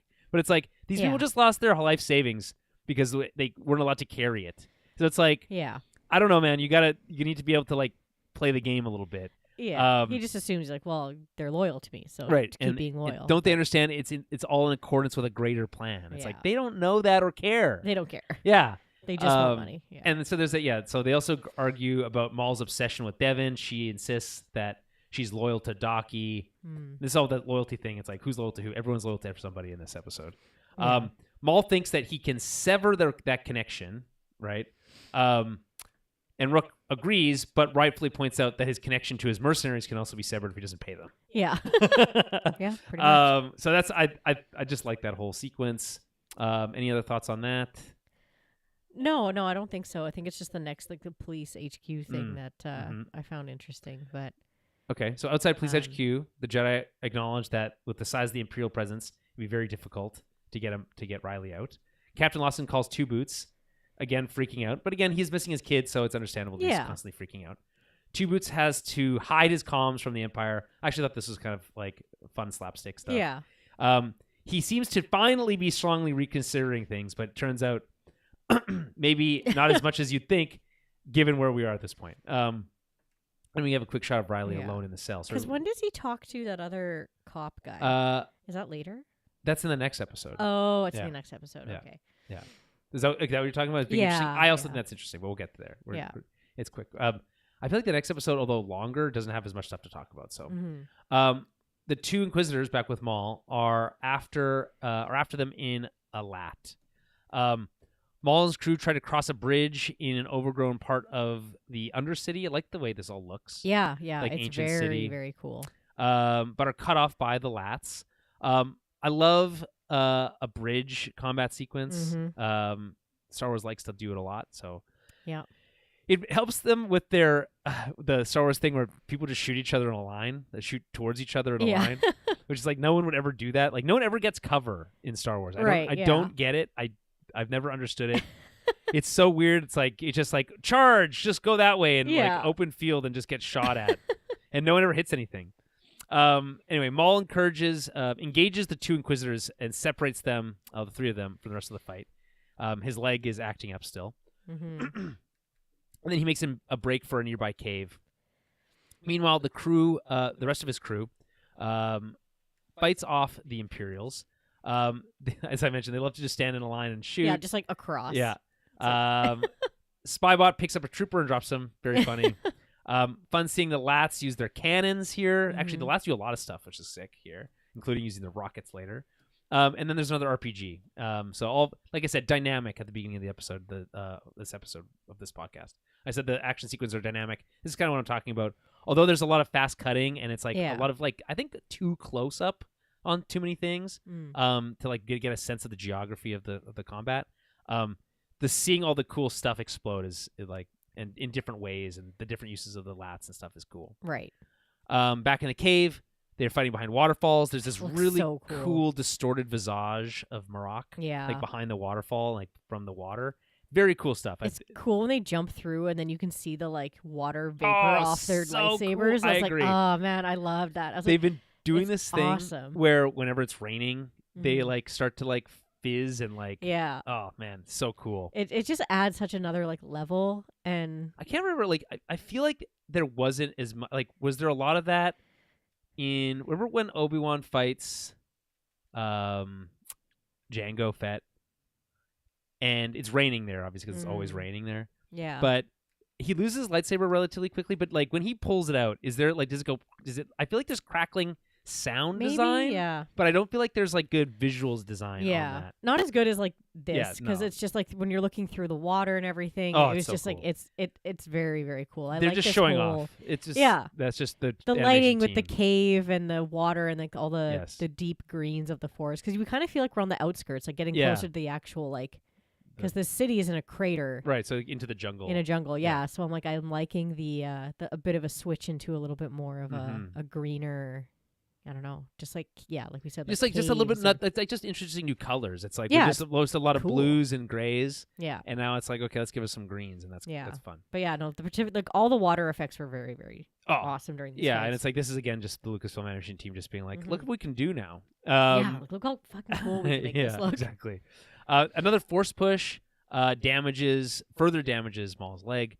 The rest of the crew close in on the ship, but one of the Zabraks makes a play to get involved with Maul's fight. I'm not sure why he feels like this is necessary. Yeah. It just feels like one of those things that's like, well, it's in the script. So they have to. The script. Like, it's just like, why? It's like, hey, you're engaged.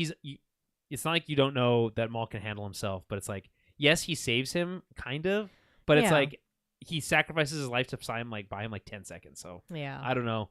It feels like we should care more because Maul seems to care, but like I have no connection to these Zabraks. So I think it's a little bit more of like the watching Maul lose another kind of person that he sort of cares about, and Icarus losing his brother. Sure, but again, I don't have any connection to these characters, so I just like can't care. That's true, but I don't know. They just like to.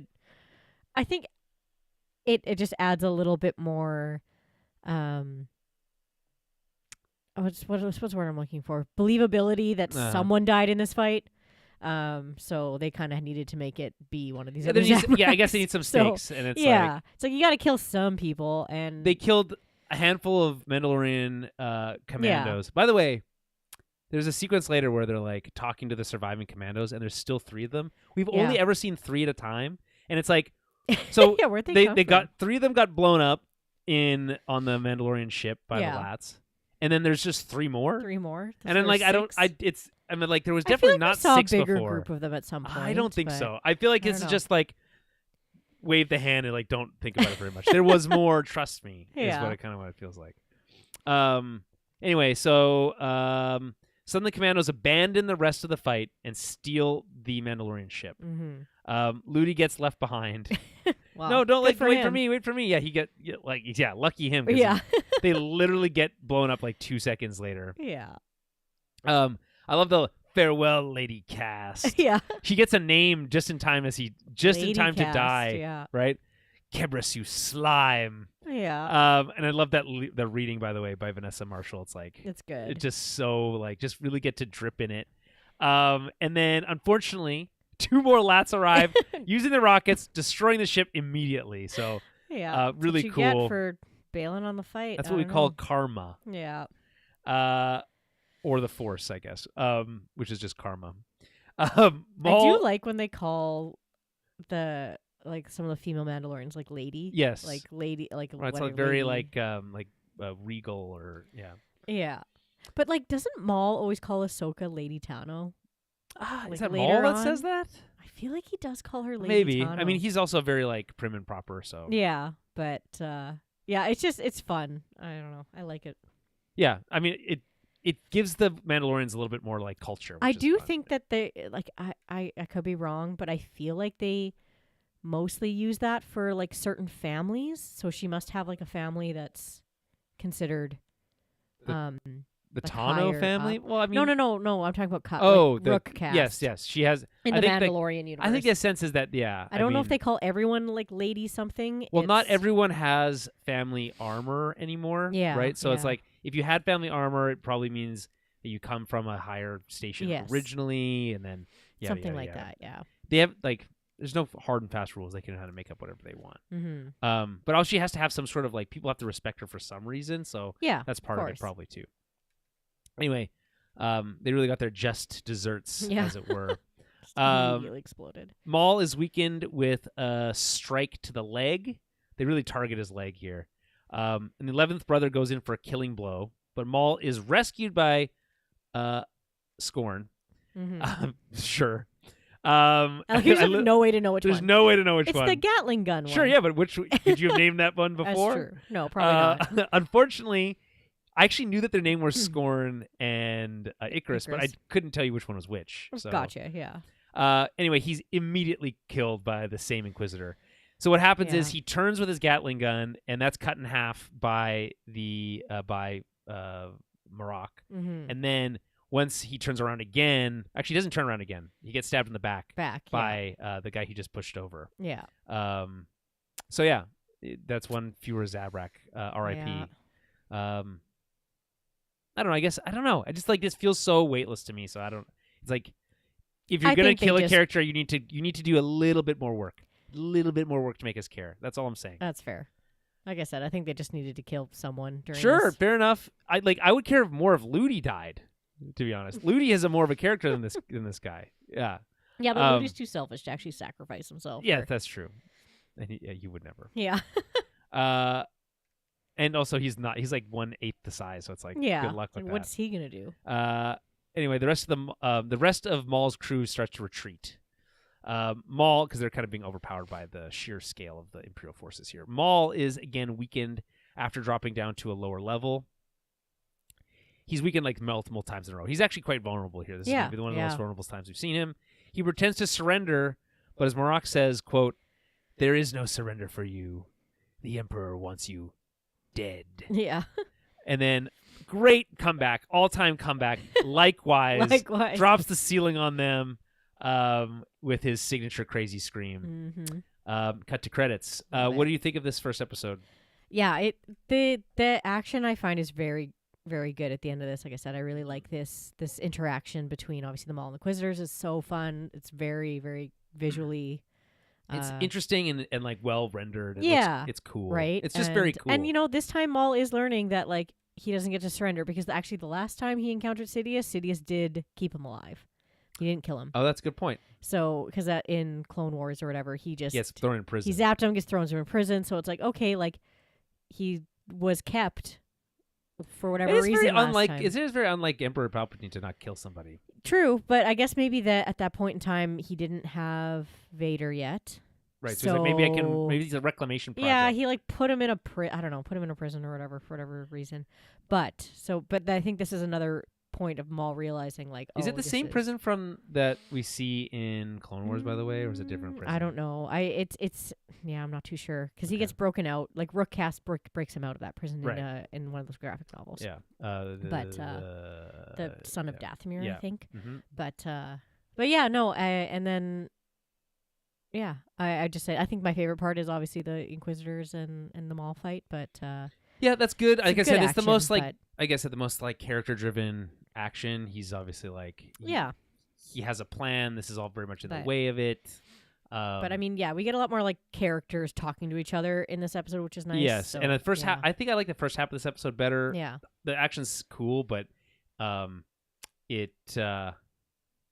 like seeing them having like kind of lose here and having to like step back. Yeah, this I would say this whole arc is the lowest we've seen them. Definitely. It's odd to have that happen 2 episodes before the finale, or like yeah, that's true. So yeah, they're getting very beat back. So it's like, okay, you're gonna be like really low. I mean, I guess there is a second season, so they might end it on a cliffhanger, right, or like something like that. But like maybe they continue to lose, and then that's where we're left at the end of the season. That would be interesting. Yeah, certainly different. So I'm interested to see where that goes. Okay, chapter 8, the creeping fear. A hasty escape plan proves dangerous while an isolated Maul regroups. Directed by Brad Rao and Saul Ruiz, written by Jennifer Corbett and Amanda Rose Munoz. Jennifer Corbett, by the way, for my money, one of the better writers on their team, has written some of my favorite Bad Batch episodes. Yeah. Okay, so we're still on Janix, obviously. This is interesting the way this episode starts, because it picks up before the last episode ended. It replays the final scene with Maul dropping the ceiling on the Inquisitors, which is interesting. But it adds like 2 extra shots. Mm-hmm. It's almost exactly the same, except we get like a nod to him, like his POV. Yes. And him like saying like, "Oh, that's my escape route." Clocking over there, the exit, right? And then we see from the opposite side as the rocks fall. Mm-hmm. But like it just for a show that is we're releasing 2 episodes a week, right?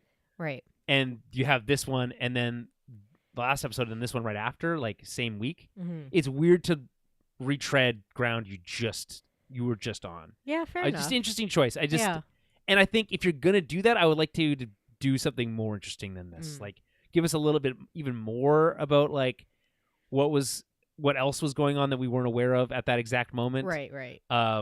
But ultimately acts as like a recap for where we were.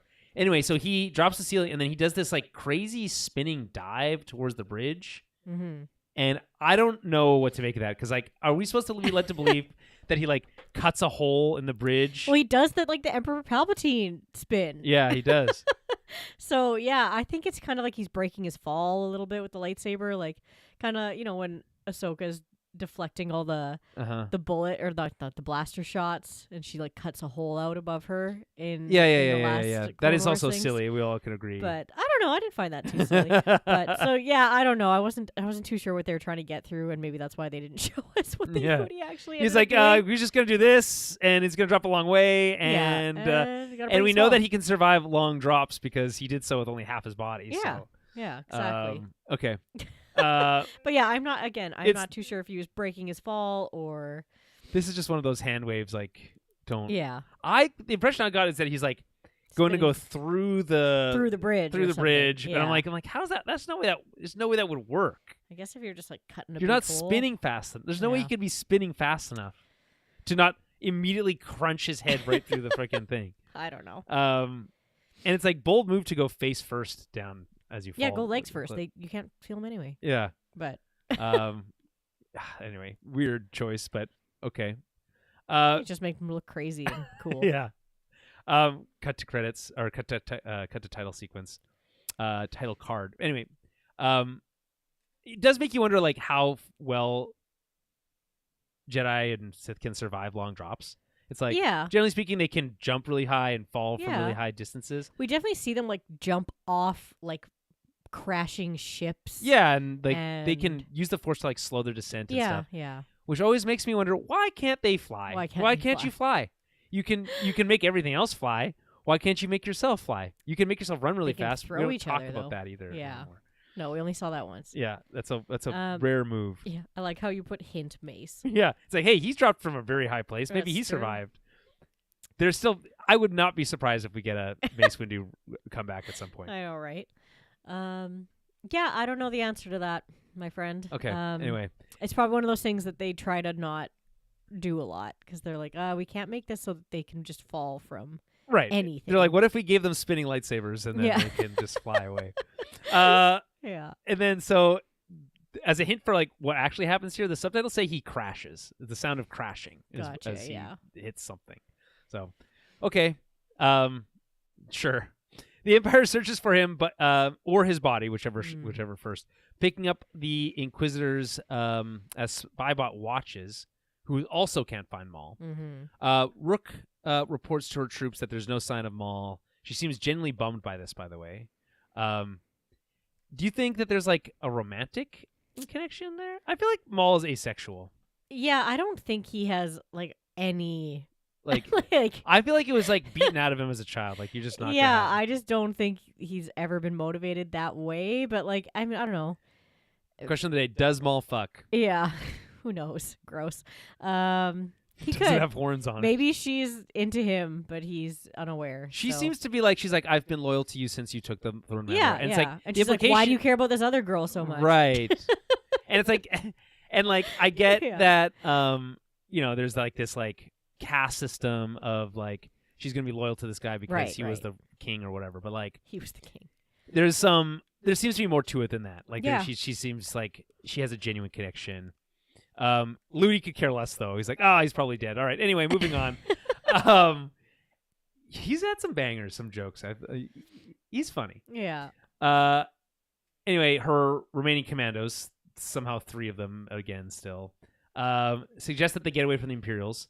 Rook agrees, hoping that Maul will find them. I thought they were originally talking about like getting off planet, but I guess they don't have a ship anymore, so they just meant like go to a different part of the planet or the city, or into the jungle. I don't know. And then I guess like touching on this like Rook, like what's Rook's deal, because she doesn't really get much development at all. She does like lend a tender hand on the shoulder of we all know his name, Icarus. Yeah, she does. What do you think? Like, I think Mandalorians can appreciate a loss. Like they're not like super hardened like robots. I feel like they're more like Vikings. That's true. That they are like a noble death. A noble death, yeah. But I do think they understand the compassion of someone being bummed that someone died. But the Klingon like to say, "It is a good day to die." Yeah, exactly. But yeah, you're right. Mandalorians are very much in that Viking realm of like it's honorable to die in battle. Right. Like that's the only way you get to Valhalla. Mm-hmm. All right. So Maul, alive but hurt, replays Marok's words in his head. He looks of wanting to the Emperor wanting to kill him. He looks into a puddle and sees the face of his younger self, and it says, "I hate you." Yeah. To his younger self. Obviously, when someone says "I hate you," it makes me think of Anakin. Yes, of course. Every time. What do you think? What is he really saying here? Like, why is he saying "I hate you" to his younger self? Yeah, I mean, I think because that's the for letting himself be taken. Yeah, like that's like the innocence that he lost, and like it's like that those decisions got him there. You know what I mean? So yeah, but he was a child. Yeah, I know he was a child, but it's yeah, it's hard to know why you would like hate your younger self. You'd think it would be like the opposite, like your younger self saying that, but you know what I mean? Like, but I guess it's like to himself as his younger self. There's this idea that like I'm certainly not a therapist or a psychologist, but I think there's this concept about like your inner child and the traumas that were inflicted on it are like major play major roles in how you behave as an adult. And so if you felt like you were traumatized as a child and you didn't have the strength as a child to be able to do anything about it, you might resent your younger self for being weak, of course, or whatever, right? Yeah, that makes sense. Anyway, his legs are badly damaged and he struggles to make it over rubble. He hears Lats nearby, so he's in danger. Cut to title card. I was wrong about it earlier. This is where we cut to the title card. With the sound of Maul screaming, which we're used to, but also the sounds of the Emperor laughing. Yeah. Ooh. Yeah. I like the feeling of the Emperor being like emotionally present in this episode. Yeah, me too. Police headquarters. Lieutenant Blake doesn't believe that Riley knows anything and subjects him to, or doesn't believe that Riley knows anything. Yeah. Or doesn't know nothing, whatever. And subjects him to the 11th brother's torture for all intents and purposes. Who seems genuinely terrified. And again, we talked about this. You would be. Of course, yeah. Outside, and he's like really tall. He has like duck under the door as he comes in. That's so scary. Yeah, it's like, oh, there's a 7-foot Birdman here. Yeah, with glowing red eyes. Yeah. Sorry, this must be some sort of mistake. Yeah. I didn't do anything wrong. Anyway, outside, Captain Lawson is done waiting and is to hear back from Two Boots. Is ready to make a move, but gets a call from Marina. This is where she makes her reappearance. She has a ship and she's ready to leave in 2 hours. But he needs to get his kid first, right? I have something to do. I need to do. Did you think that it was a trap at this point? I didn't. No, I don't think so. At this point, it seemed genuine. Like that's why I think it works. We have to leave. Yeah. And like, it's cliche. It's like, yes, hey, okay, your contact has a ship. We're leaving without you, but I can't leave until I have my kid. Like that's all very like, standard stuff. But it's like, okay, so it fits the mold, and that's why I feel like it puts a time limit. It pushes us to be like, okay, we need to move quickly. Yeah, it's and we only have 25 minutes to get through this episode, so we gotta hurry. A lot of times, this also pushes characters to kind of make rash hasty decisions. Yeah. Yes, exactly. So, and what she does here is like, Docky's like, well, it's gonna be a trap, basically, and I love this line. I wouldn't want to disappoint them. Yes. So inside, Two Boots is being super weird and is called out by another cop, which it's weird that it's like we just meet this random other cop. I'm fine with introducing new characters and stuff like that, but we don't even know this guy's name. Yeah. It's just Two Boots getting chewed out, basically. He doesn't understand why Lieutenant Blake is not following like Imperial or even Janek's protocol. And he intends to talk to the chief. It's like, I'm going to talk to the chief about this. Well, we've seen this guy before. The guy he's talking to. Have we? Okay. So we saw him getting pulled out on like a stretcher. Oh, so I'm sorry. We saw him. Well, no, because he's one of like he's on Lawson's team. He's on Lawson's team. Yeah, okay. Because he does. He gets walked by Lawson like after the whole Maul encounter, like that first time, when a bunch of his guys die or whatever too. But before the Inquisitors show up. But yes, no, we have seen this guy before. Okay. Yeah. So he's not. So he's been around. He's on the team. He's definitely close with Lawson, and he understands the dynamic. Yes. The cop is. I literally wrote dumbfounded because there's no other way to describe it, which is the same sentiment that I have about Two Boots at this point. It's like, how are you still this naive, right? He said there was never going to be an investigation. The chief is dead. Yeah. Dude, like, wake the hell up. Which I called. Remember, I was like, when he says that she's been transferred permanently, I was like, is she dead? Yeah, transferred to hell. To dead? Yeah. Because I was like, man, like, they might have just killed her. Yeah, like, it's crazy. Anyway, yeah. And then finally, I guess he connects the dots here. So just then we see Riley is like taken to a cell, and he's like, oh, okay, maybe I'll do something about it. So Captain Lawson calls Two Boots, and he's freaking out. Lawson wants to make a deal. Like, this is like that he's freaking out a lot, but again, justified. He's just like talking over him. Yeah, he's just like. Oh, and then also Two Boots starts going on this whole rant about how no one's following protocol, which is funny. And he's just like, doesn't fucking care. Like, listen to me. What does he say? Like, concentrate on what I'm saying and listen to me, right? Lawson wants to make a deal. He'll turn himself in if they let Riley go. Which, sure, that's not really how police work works. But again, it's like nothing really makes sense anymore. Right. Two Boots cites protocol again, but Lawson reminds him that it's not about protocol; it's about right and wrong. And he's like, "I don't want my kid to get hurt, so we're making this deal." So he tells Riley to get him, bring him outside, right? And Devin and Docky both think it's a bad plan. Which I always think it's funny when people make fun of people for bad plans. That's your plan? It's a bad plan. Anyway, they spot several troopers, walkers, and speeder bikes in around the base of the station.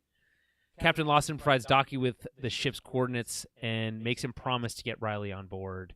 Devin is sent to find a getaway vehicle. Meanwhile, inside, with a reference to episode 4, Two Boots rescues Riley. I'm here to rescue you. Yeah, he doesn't say exactly that, but it's like, yeah, it's clearly an allusion to Luke and course, it's even, I think it even has the same like reverse shot angles. Yeah. Maul is making his way through a wind tunnel. I like that they introduced the wind last episode so they can make it. Everything's windy. Yeah, they can make it a little bit windier and down below. And anyway, he's slightly crazy. He's going through some shit. Mm-hmm. He's once again replaying Marok's words, "The Emperor wants you dead." He hears the sound of Palpatine's laughter. And then I like how he like talks to the Emperor. Here, and so he's like responds to both Marok's words, which is "The Emperor wants you dead," and Palpatine laughing about it. He says, yes, but I showed him loyalty, right? But he gets nothing in return. And then he says silence, but he's like talking to himself again, which is always very funny. He then hears the sounds of his brother's voice and sees the events of when Palpatine stole Maul away. So this is new. It's just cool. It's been hinted at. They've talked about it. It's exactly what you would imagine it was. I like how he says no, Sidious. He never refers to him as Palpatine. It's always as Sidious. Sidious, yeah. Right? He never even, I don't think he even calls him the Emperor. Like, it's always just Sidious, right? And so he's obviously terrified of this, like, again, going back to this childhood trauma thing. And then Savage, it's kind of funny, not funny necessarily, but it's like the way Savage is introduced as like, oh, Maul has a brother and he's yellow. And it's like voiced by Clancy Brown. It's all very cool. But like as a kid, so we get to see them like be young together here. Right, yeah. And he tries to stop him from being taken. He calls Palpatine a monster, which is apt. Yeah. We then hear more from the Emperor and see some early training / torture of Maul. Just force lightning a kid. Yes. And again, this is classic Emperor stuff. Your focus is feeble, my young apprentice. Now strike at me. Pathetic. Yeah. Strike me down. Strike me down. Right? That's all Palpatine wants. He just always wants people to strike him down. Yeah. And you know what? He does get strike down and comes back stronger. So somehow. What are we supposed to know? Yeah, somehow Palpatine returns. Apparently he talked about that as being like a reshoot on set, that line. Really? Yeah. Because I guess he's been doing Oscar Isaac has been doing Press for Beef season 2. Oh, okay. By the way, very good. Is it? Okay. Yes, I like. Did you watch Beef season 1? I believe so. Yeah. It's very good. I liked it a lot. So anyway, he talks about like he's like people make fun of that a lot, but it was just like a reshoot on on set that day. So we also hear a young Obi-Wan voiced by Ewan McGregor. Maul recognizes it. He says it in like a very inquisitorial, what's the word I'm looking for?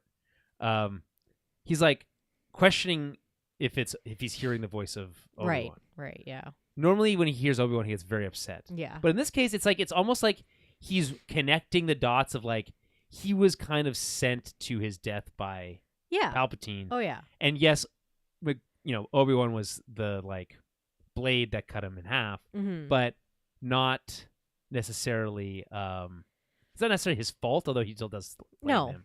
It's like, Maul, you did kill his master in front of him. Yeah. So, it's not cool much better. what they do here, because it's like you see him as we see young Obi-Wan as a Padawan, which is new footage because they had to put it into like this like version of it, like the animated version. Like animate it, yeah. And he's wielding Qui-Gon's lightsaber, and he's like running at it. It's like a very cool.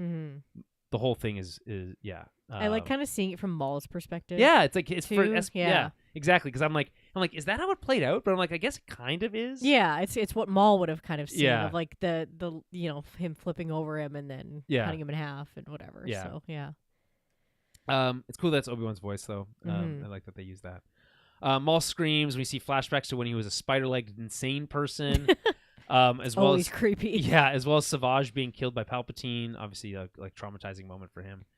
Then we see the Dark Sister magic. I assume this is when his legs are fixed. I think.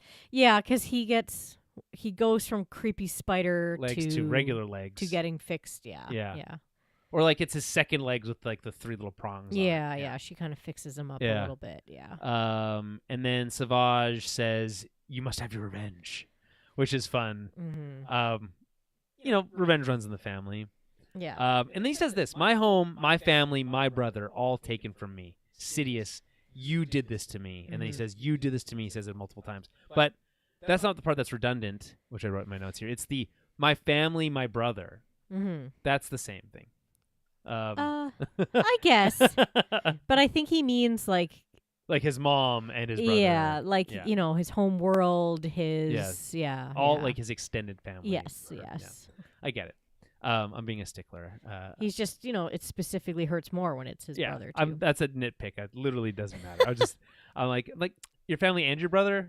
Okay. It's like I get it. You're kind of insane right now, so it's fine. Yeah. But again, it's like this is us finally getting to see kind of like what motivates Maul. Of course. It's this, and we always knew it was revenge, but it's this like moment of clarity of like, I was tortured as a child. Yeah. And I am entitled to that revenge. Or if he was less of a Sith, he would say justice. Yes. He was entitled to justice for that. Right.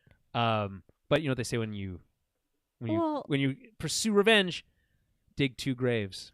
Uh-huh. It's kind of though like anything when people are, just in general, when people are traumatized as children, sometimes they don't really necessarily realize they don't know how to cope. You don't know how to cope, you compartmentalize or whatever. And then when you go back and work through that as an adult or later on, you can be like, hey, actually, yeah, like that wasn't okay, and that was that person's fault. So like exactly. So this is like he's very much going through. He's doing a therapy session with himself, basically. Yeah. And he's listing all these things. It's not just about my master betrayed me. He's facing his past traumas. Yeah. It's like no, like all of these things were messed up. It's not just as simple as like revenge because you didn't want me because I was cast aside. Yeah. Right? It's not just my that. loss it's of more complicated. destiny. But now it's like his destiny is to seek revenge and ultimately die. Of course, yeah. Failing to achieve it. Okay, so now we have the whole rescue mission sequence. Devin, dodging troopers, spots a super sick G-Wagon. And takes pleasure in fighting a bunch of Cyclopses for it. We talked about the behind the scenes, what that is for. I just thought that was like a fun. She's obviously like. This is one of those moments where like, she's not like leaning into the dark side so much, but she obviously gets some amount of satisfaction out of beating the shit out of these. 3 dudes. 3 dudes. 3 bulky dudes. Like, well. She like sighs in pleasure. It's like it's very weird. Yeah. And then it's like, well, here I guess go. I'm gonna have to go. I'm just admiring your ride. I am gonna have to borrow it though. Yeah. And so 2 Boots, meanwhile, awkwardly transfers Riley. This is another one of those things where it's like, all right, this is a bit much. The fake person. Yeah. Oh, yeah. Just transfer this prisoner. How dare you commit crimes? I do like when Riley was like, "I'm not acting weird. You're acting weird." Yeah. He's just like, he's like, "You're not." It's a very fly casual moment there. I love references to fly casual. Yeah. I always will. But it is funny for a teenager to just call out a droid, be like, "No, you're the one being fucking weird right now. Yeah. Like, stop." Yeah. Yeah, giving very C-3PO energy here for 100%, yeah. Anyway, when he reaches 2 troopers who are like, "You're not on the manifest," which is classic stormtrooper behavior. I'll have to call this in before anyone can ever call anything in. There's no transfer scheduled. Yeah. We are on the manifest. So he just shoots them and stuns them immediately. I also like how he says "duck, please" to Riley, and then he like takes the blaster, the like stormtrooper blaster, and looks at it and is like, I don't need it. So uncivilized. Yeah, it does give so uncivilized. It does. Because he's like, these Imperial blasters. My hand blast. I mean, if it's the same design as the one that Captain Lawson's using, pretty strong. It can shoot through a freaking cockpit. Apparently, a LAT, so impressive. It's like, no, I'm going to use my cool cop handgun. Yeah, not your way weird 2 hands needed. Yeah, I don't need a blaster rifle. Yeah. Riley's reunited with his dad. It lands pretty flat. Whatever. I do think it's a moment where it's. There's a couple of things that are funny here. 2 Boots making the joke about being unrecognizable about his boots. Because he makes it for the second time, it's like, okay, that's funny the second time. But then then it's like, oh, there's a touching moment about him always recognizing his partner. Of Okay. course. And then Cute. Two Boots getting it a little bit more. Yeah, Like, oh, yeah, he's right. like my buddy. I'm not just a droid. Yeah, right? Yeah. And then the part where he's like, I'm not going to be able to go with you, son. And he's like, about that, the deal's off. And that is so funny because to me, it's like, what the fuck? It's like, if this show was going to follow through with this idea of a prisoner transfer, and then Lawson is then in prison, and it's like, oh my God, that would have been so annoying. Right. I like that the show is smart enough to know that, like, that's not a good idea. That's not. But yeah, you think Two Boots, because you're kind of getting nervous. You're like, hey, you guys don't have time to be doing this, like, you know, chatting and whatever. Like, you think Two Boots should be like, we have to go. Like, this is, we're going. Like, hug later. Yeah. But Captain Lawson still thinks that, like, Two Boots is going to take him in there and swap him. So stupid. It's like, come on. Get out of your own way, dude. Like, fuck this guy. Yeah. You know, okay. Well, it's like, listen, they both get an opportunity to be thick then this episode. It's like, I just wrote here, thank goodness, because that would have been a very, like, frustrating to watch. No, we didn't want to see another prison or, like, cop cell escape. Not at all. Not even close Lawson. to a little bit. Yeah. No. Anyway, so now we get into a big action sequence. Docky protects them from blasters with his lightsaber while they wait for Devin to arrive, who arrives in style, taking out 2 speeder bikes with her G-Wagon. It's sick as hell. And, hey, boys, need a ride? Classic line. Love it. Then we get the sick techno score plays. It's good. Is this Tron music type? Or no, kind of. Yeah, you know what? Kind of more like the Tron music from the most recent one from Nine Inch Nails. Okay. It's a bit more like the Nine Inch Nails score than the. Okay, that makes sense. Than the one from. That's what I meant to ask, because I was like, isn't this kind of like? This is actually, you know what? Great pull, because this is kind of almost exactly like what Nine Inch Nails was delivering for us. Yeah, that makes sense, because I am a Nine Inch Nails fan, and that's kind of like the vibe. It's like very like it's industrial. Industrial, exactly, and it's like grunginess. Industrial techno. Yeah, it's sick. Yeah. It's just so badass. Everything about it. I was literally like cheering in my seat while I was watching this. I was like, yes, this is what it's all about. Anyway, Lawson takes out another 2 speeders with a nice shot. He's really good at that. Docky, meanwhile, chastises Devin for not being very stealthy. She retorts that the vehicle has other qualities. She says a key principle of escaping is being able to do this. Yeah. And then essentially does a punch it moment where she like just puts her foot on the pedal and takes off. Because I essentially like assume that this is like this world's version of like a souped up like this whatever flashy 100% car, right? Like it's a gangster. This is whatever. This is not a normal car, right? Yeah. It's like it's a sports car basically. Yeah. Which I get why Dacky being like K. Like couldn't have picked something. Yeah, a little bit more like conspicuous. Yeah, right. But it's like no one's allowed to be going anywhere, so any car. No, it doesn't matter. Yeah, it's Fast and the Furious now. Yeah, no, this is sicker than Fast and Furious.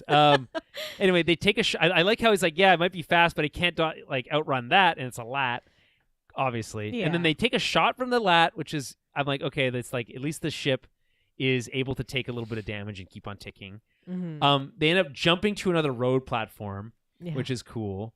3 speeder bikes follow them. All 3 of them make the landing, but one can't make the immediate turn. It hits the rail and goes flying off, presumably to his death. Which I do love to see. Yeah. Like, it's a fun, because, you know, a lot of times, okay, like they're keeping up and whatever, but to see a guy just smoke the railing and go over is pretty fitting. I like it a lot. No, I mean, it's like a lot more realistic, so. Yeah, I mean, yeah. You know, definitely maybe a touch on the bumbling stormtrooper trope a little bit, but do we get a Wilhelm scream there? I think it's like it's basic, like a wah. Yeah. I think I don't know if it is the Wilhelm scream. I feel like they would have included that in the behind the scenes, Probably. But it's like very much in the vein of the Wilhelm. Actually, do you know that the Wilhelm scream comes from a collection of scream sound effects that all are in the same vein?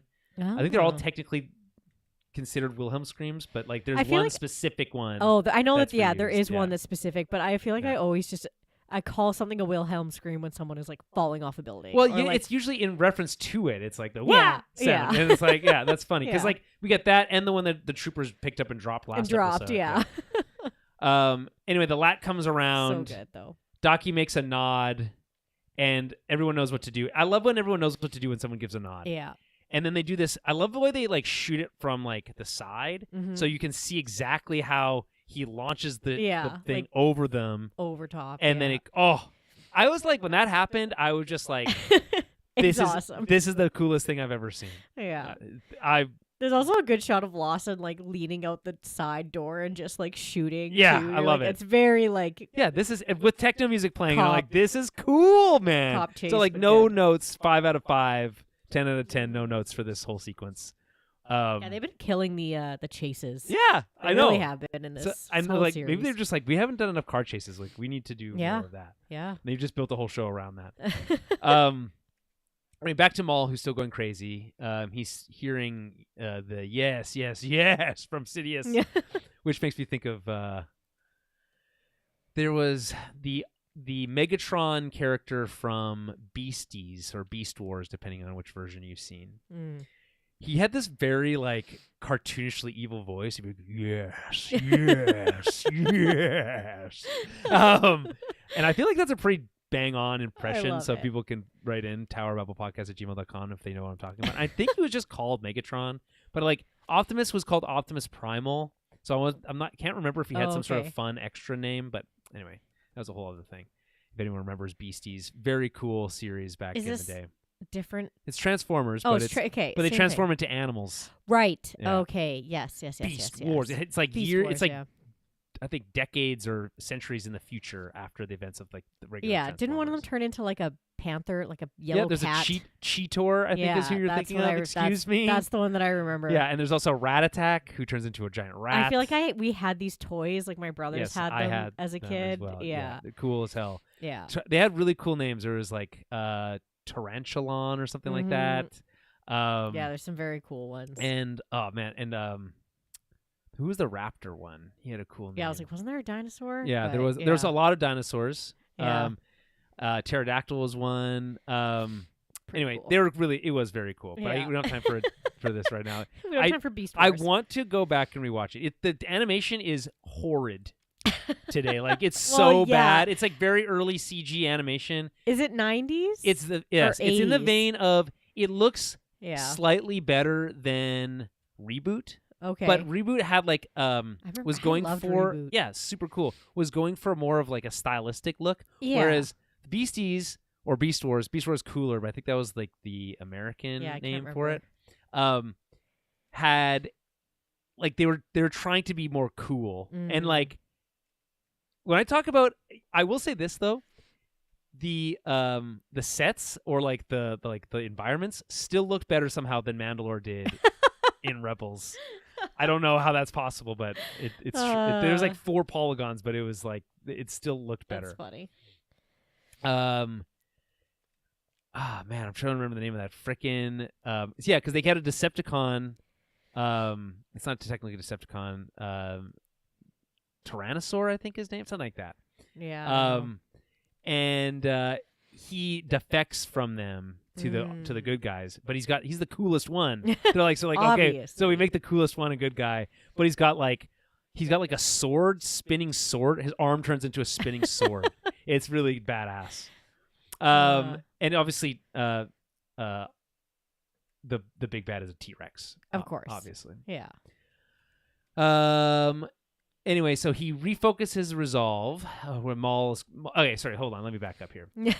So Maul is saying yes, yes, yes. He's hearing Sidious. Before he collapses into a puddle. As he looks down, he once again sees his younger self, but this time instead of saying "I'm sorry," because he's gone through his little like therapy session. Instead of saying "I hate you," you mean he says "I'm sorry." Yeah, sorry, yes. Yeah. Instead of saying "I hate you," he says "I'm sorry."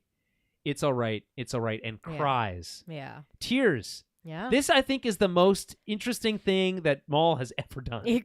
Cry about apologize to his younger self and cry. That is that is a complex concept. It is, and from a character who has almost historically been as one note as they come. Yeah, this is good just stuff. driven by rage and hate and revenge. Right, and now he's like, now there's like this idea of forgiveness in there. Yeah. And I think I would be interested to see if this gives him new perspective on how he deals with Devin and Daki. And maybe will lead to why they team up in next episode. Yeah. Because it's like, I think if you go through a emotionally traumatic experience of this like level, and you're able to forgive your inner child. Yeah. Which is easier said than done necessarily right here, but like it looks like he's going through like a vision quest of it. So basically, it's like, So it's like maybe I feel like, okay, I have no reason to doubt that he is genuinely forgiving himself here. I don't think you could go through that experience and then look at like recruiting an apprentice like Devin in the same way that you were like yesterday. Right. I just don't think it's just no. I think if the show does treat it that way, I think it's a massively dropped ball and a shame. Yeah. He says, "I won't let him do this to anyone else." Mm-hmm. So it's like you can't say that line and then like recruit a apprentice and do the same and then things. do the same things. Yeah. It's like, you know what I But mean? I don't think he would torture them. Yeah, he's not going to. Yeah. But he's still going to take them away from For sure. their life that they had, and he's still going to like teach them the ways of the dark side, which is like tapping into rage and hate, but and you need those things. Still think to Maul, it's like it's tapping into like anger and rage and stuff and passion, but I don't think it's necessarily that he needs to like hurt them to do it or right. He'd be like, just be angry at the Empire for the loss of your destiny and all that things. Yeah. I get it, but also just you're on thin ice here, pal. Yes, is what I'm saying. It's a bit of like that inner conflict too, which is fun to see in a character like this. And we're all hypocrites in some way, so I guess sure. Anyway, he refocuses his resolve. He spots a ladder, and we hear a bell. I always like a big bell. The music swells, and this is kind of like his big triumphant moment as he continues on his way. Spybot reports back to Rook that there's still no sign of him, and they all seem pretty sad about it. But the imps are closing in. But they say, "We'll wait as long as it takes." Ludi's unimpressed, but they don't have to wait very long because he literally just arrives that moment. Yeah, which I think is funny, but whatever. It's just what you do in a show with a limited time frame. Okay, we get to back to the Jedi crew. Devin tries to apologize for failing to protect Riley, but he deflects. I think he does feel a little upset with. He's a little mad at her about it. Yeah. But he doesn't say that. He says instead that it was his own fault. It wasn't, though. No. He seems genuinely shook up by the whole experience, like being arrested, tortured, questioned, and like being part of a shootout, etc. Another shootout. He's now traumatized. He now has his own childhood trauma to deal with. Mm-hmm. He tells her that there's a second Inquisitor and that he, quote unquote, questioned him. Again, replace questioned with interrogated or tortured. He wanted info on Devin and Daki. He says, "I didn't know anything, but who knows what I would have said if I did." Again, obviously, the implication is that he has no ability to like protect himself from that. No, I think he feels really guilty about that too. Yeah. But again, it's like it's not your fault. No. Again, there's a lot of forgive yourself moments here in this episode. Yeah.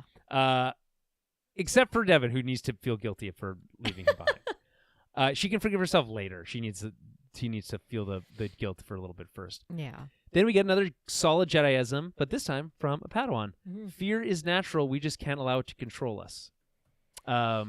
Which is great. This all feels like a line I've heard from Jedi before. Right. But like a little bit more nuanced. And I think it's also one of those things where I've heard like referenced in like therapy conversations and stuff like that. For sure. Not about me specifically. For obviously, sure. I'm not afraid of anything.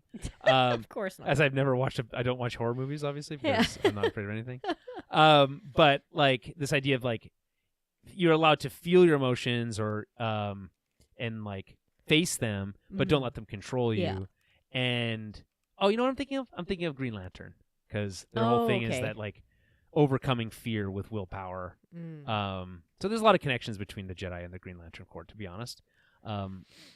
Many moons ago, Jeremy and I were going to do a episode where we just talked about the connections between Star Wars and Green Lanterns, but I don't know much about Green Lanterns, to be honest. There's an emotional spectrum. Each color is associated with a different emotion. Each emotion, it has a power ring associated with it, and that power ring gives the wielder who taps into those emotions superpowers. Okay. So, and not really, and that's a super simplified version, but like there's a green is willpower, not an emotion. Don't bring it up. Yeah. Orange is avarice for greed. There's only one ring of those. There is yellow is fear, which is their like greatest enemy. And blue is hope, I think. Pink is love. There's a few others I think that I'm forgetting. But anyway, it's cool. There's some cool ideas in there. When hope and willpower come together, they like supercharge each other. Oh. Yeah. So there's like fun ideas like that. Anyway, Devin gets they arrive at the coordinates to the transport. They enter a lift, which is what they call an elevator. Devin gets a bad feeling about this moment. Docky agrees. They suggested turning back, but Captain Lawson is skeptical that Rena, I keep wanting to call her Renee, would double cross him. But Riley is willing to trust the Jedi and has him call Rena. She says the ship isn't exactly luxury, but it'll get you to Canalore. Mm-hmm. So it's like code for like, hey, it's not all this is is safe. bad. Yeah. So he knows she's compromised. This is when they start to pull back, and we see kind of how compromised she is. Like she's captured. There's like a lot of Imperial troopers there. Lieutenant Blake is there, and both Inquisitors. And the Inquisitors, yeah. So they're like they really stand no chance if they were to get big off time the lift. trap. Yeah. But the lift arrives at the bottom, but it's empty. There's just a burning hole in the roof. I love that. I love when Jedi escape through the roof of an elevator. Always, yeah. Anyway, Lieutenant Blake tries to turn on Rena, but she uses this distraction to jump into action because again she's a former bounty hunter. She grabs I keep forgetting that, and I was like, man, she's like really good at shooting. Yeah, it's super cool. Man, she just takes out Yeah. a bunch of these guys. She grabs a blaster that's still in the arm of one of the stormtroopers and shoots several troopers. And it's the way it's shot is from first person as she like spins around. It's really cool. I thought that was like a really nice flourish. Lieutenant Blake. I feel like they don't realize that she was a bounty hunter. I don't think they do. Either. They do not know. They're like, oh, she's just like a club owner or casino owner. Yeah. Anyway, Lieutenant Blake is lucky to be alive, if he is at all. He wasn't shot immediately. Instead, she aims up and shoots at the ship's engines, creates a pretty big explosion. Like, really quite large, and she's very close by. So she very well might be dead. Lieutenant Blake very well might be dead. We'll see, guess, next week. We see her roll to cover, but it's not that far away. So it's like behind a crate. Yeah, I think. Well, that's a whole ship engine. Yeah, so. I would say in real life she'd be dead. In Star Wars logic, she might still be alive. Yeah, really injured maybe. Yeah, and then last scene, Maul and his crew head back to Nico Demus's office because they didn't build that set just for one scene. Yeah. Ludi believes they won't think to look for them there, which is, I guess, some like clever reverse psychology. Oh, you have it there. I was like, the building just looks really cool. Yeah, it's got this like angular design, cool lighting. It's like that dusk. Reflects. Yeah, like the sunset, really neat. Yeah. And then Ludi receives an encrypted message. There's this like back and forth that Ludi and Brooke are having, where she's like, "They'll find us here. No, we won't. Oh, you're getting a call. They'll track us. No, we won't." And it's like she's like clearly annoyed by Ludi, who's for some reason now that he's in Nico Demus's office, he feels like very empowered. He's competent. Yeah, he's like, oh, well, I killed this guy, so this is mine now, and now I feel. Yeah, he's like, kinda, they wouldn't look for us here, and obviously this is encrypted. He's strutting around. Yeah, and pouring himself a drink. Exactly. I'm gonna pour myself a drink after this. I tell you what. And then. Anyway, he gets a call. It's encrypted. It's from Crimson Dawn. Mm-hmm. He calls it an interesting communique, which I actually think is a fun line. And then I think it's interesting that Maul's like, oh, it's the Pikes again. But it's not. It's Crimson Dawn. Yeah. And Dryden Ross wants a audience. Mm-hmm. So I love when they say requests an audience. It's like such a bombastic way of saying like, oh, I want to meet. I want to talk. I like when they say, I want to parlay. Parlay. I like That's that very too. pirate. Yeah. Pirate code. But or French. It's just French. Oh, is it? Yeah. I just always associate it with pirates. It's more of a war thing. Gotcha. But yes, there was it does happen a lot in Black Sails. That's probably, and I think the first time I ever heard it was like the Pirates of the Caribbean. Pirates of the Caribbean. Yeah. Well, that's because Black Sails is a prequel to Pirates of the Caribbean. Ah, okay. But like a hardcore sex and booze and violence one. Anyway, things are looking up, according to Ludi. Mm-hmm. So we shall see about that next week for the finale. Any final thoughts? Yeah, I mean, I don't know. I don't think so. It's just, like you said, like the action was really good. The car chase was so fun. And we're getting some really like fun character, like not fun, but some very deep character development with Maul. For Maul for the first time ever, which is really interesting to kind of see him dealing with his younger self and past self and getting a little bit more emotional depth to the character of just rage and hate. So Yes. yeah, it's fun. I guess we will see what kind of, I don't know, what we see next week with Dryden Voss. If he has, I wonder if he's still gonna have it. Is he gonna have his weird face scars yet? I feel like more likely we're gonna see that as a setup for next season. Probably, yeah. And like we just need to deal with the rest of what's happening here. Yeah, They'll they need set to up the Dryden escape, Voss thing. and then exactly. And then we might see a conversation with Dryden at the end that'll leave some sort of cliffhanger for the next season. Yeah, but. and like, to be honest, I don't really give a shit about Dryden Voss. I don't care. Yeah, he's a fine character. Yeah, I like Paul Bettany, but yeah, me too. I doubt he'll be voiced by Paul Bettany. I would be Yeah. surprised, but also like, you never know. but also you never know. That would be cool as hell if he was. Mm-hmm.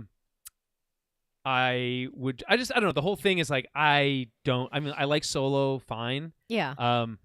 Dryden Voss is like is like the least interesting part of that movie. And like, I just don't care about his crime syndicate, really. Like, Yeah, it's fair like, enough. I really only care about what happens to Devin. What's going to happen to Devin and Docky? Yeah. Obviously Lawson and his kid are going to be fine. What happens to them? Like, honestly, what happens to them? Like, are they going to be a part of the adventure going forward? Yeah. Seems irresponsible to, if you're going to be like, okay, we're off this planet, we're going to join the rebellion or whatever we're going to do. Maybe they become rebellion fighters. The rebellion's the rebellion's not I around guess there yet. isn't a rebellion yet, but So it's like, I guess, like, okay, so you go underground and you just kind of like keep your head low Yeah. for now. But it's like, I mean, if are they going to be in season 2? if Lawson were smart, I mean, I guess you'd have to suss it out though, because you would think that the safest place for the kid would be with his mom. You know, she is with the Empire who just tried but to. at the end, there's that whole Empire thing. So it's like they got to talk to the mom at some point. The mom's coming back for sure. Yeah, they're gonna. They have to at least close that loop a little bit more. Yeah, she's either got to join them or join me. I don't know. Somehow say that the kid will be safe with her and he's not in trouble or whatever. But There's no way. Yeah, I don't know. There's no way they can trust their mom. No, I know. That's the thing. Way. It's like. Yeah. I don't All know, right. but we're gonna have to see that. So anyway, and there is still time for a Vader Maul showdown, but I just think at this point it doesn't make any sense to include Vader. Probably There's not. Literally, still 2 living Inquisitors left. Yeah. So, okay. So again, midnight on May 3rd, midnight, or I guess technically midnight is the first hour of the next day. It is the first hour of May 4th. Yeah. So midnight, May 4th, local time. So I guess they're doing a rolling rollout, which is interesting, which means that parts of the world will get it before other parts. It's not just our time. Yeah, it's midnight. It's midnight local time. So where we are, our midnight. Interesting. Which is fine because I can stay up for that. I'm not opposed. And then so chapter 9, Strange Allies. I think we have a good idea of what's going to happen there. Yeah. And then finale. I assume it'll get some sort of name that has not been revealed probably. yet. That's a spoiler. So stay tuned for that. And we will be back next week. Until then, may the Force be with you.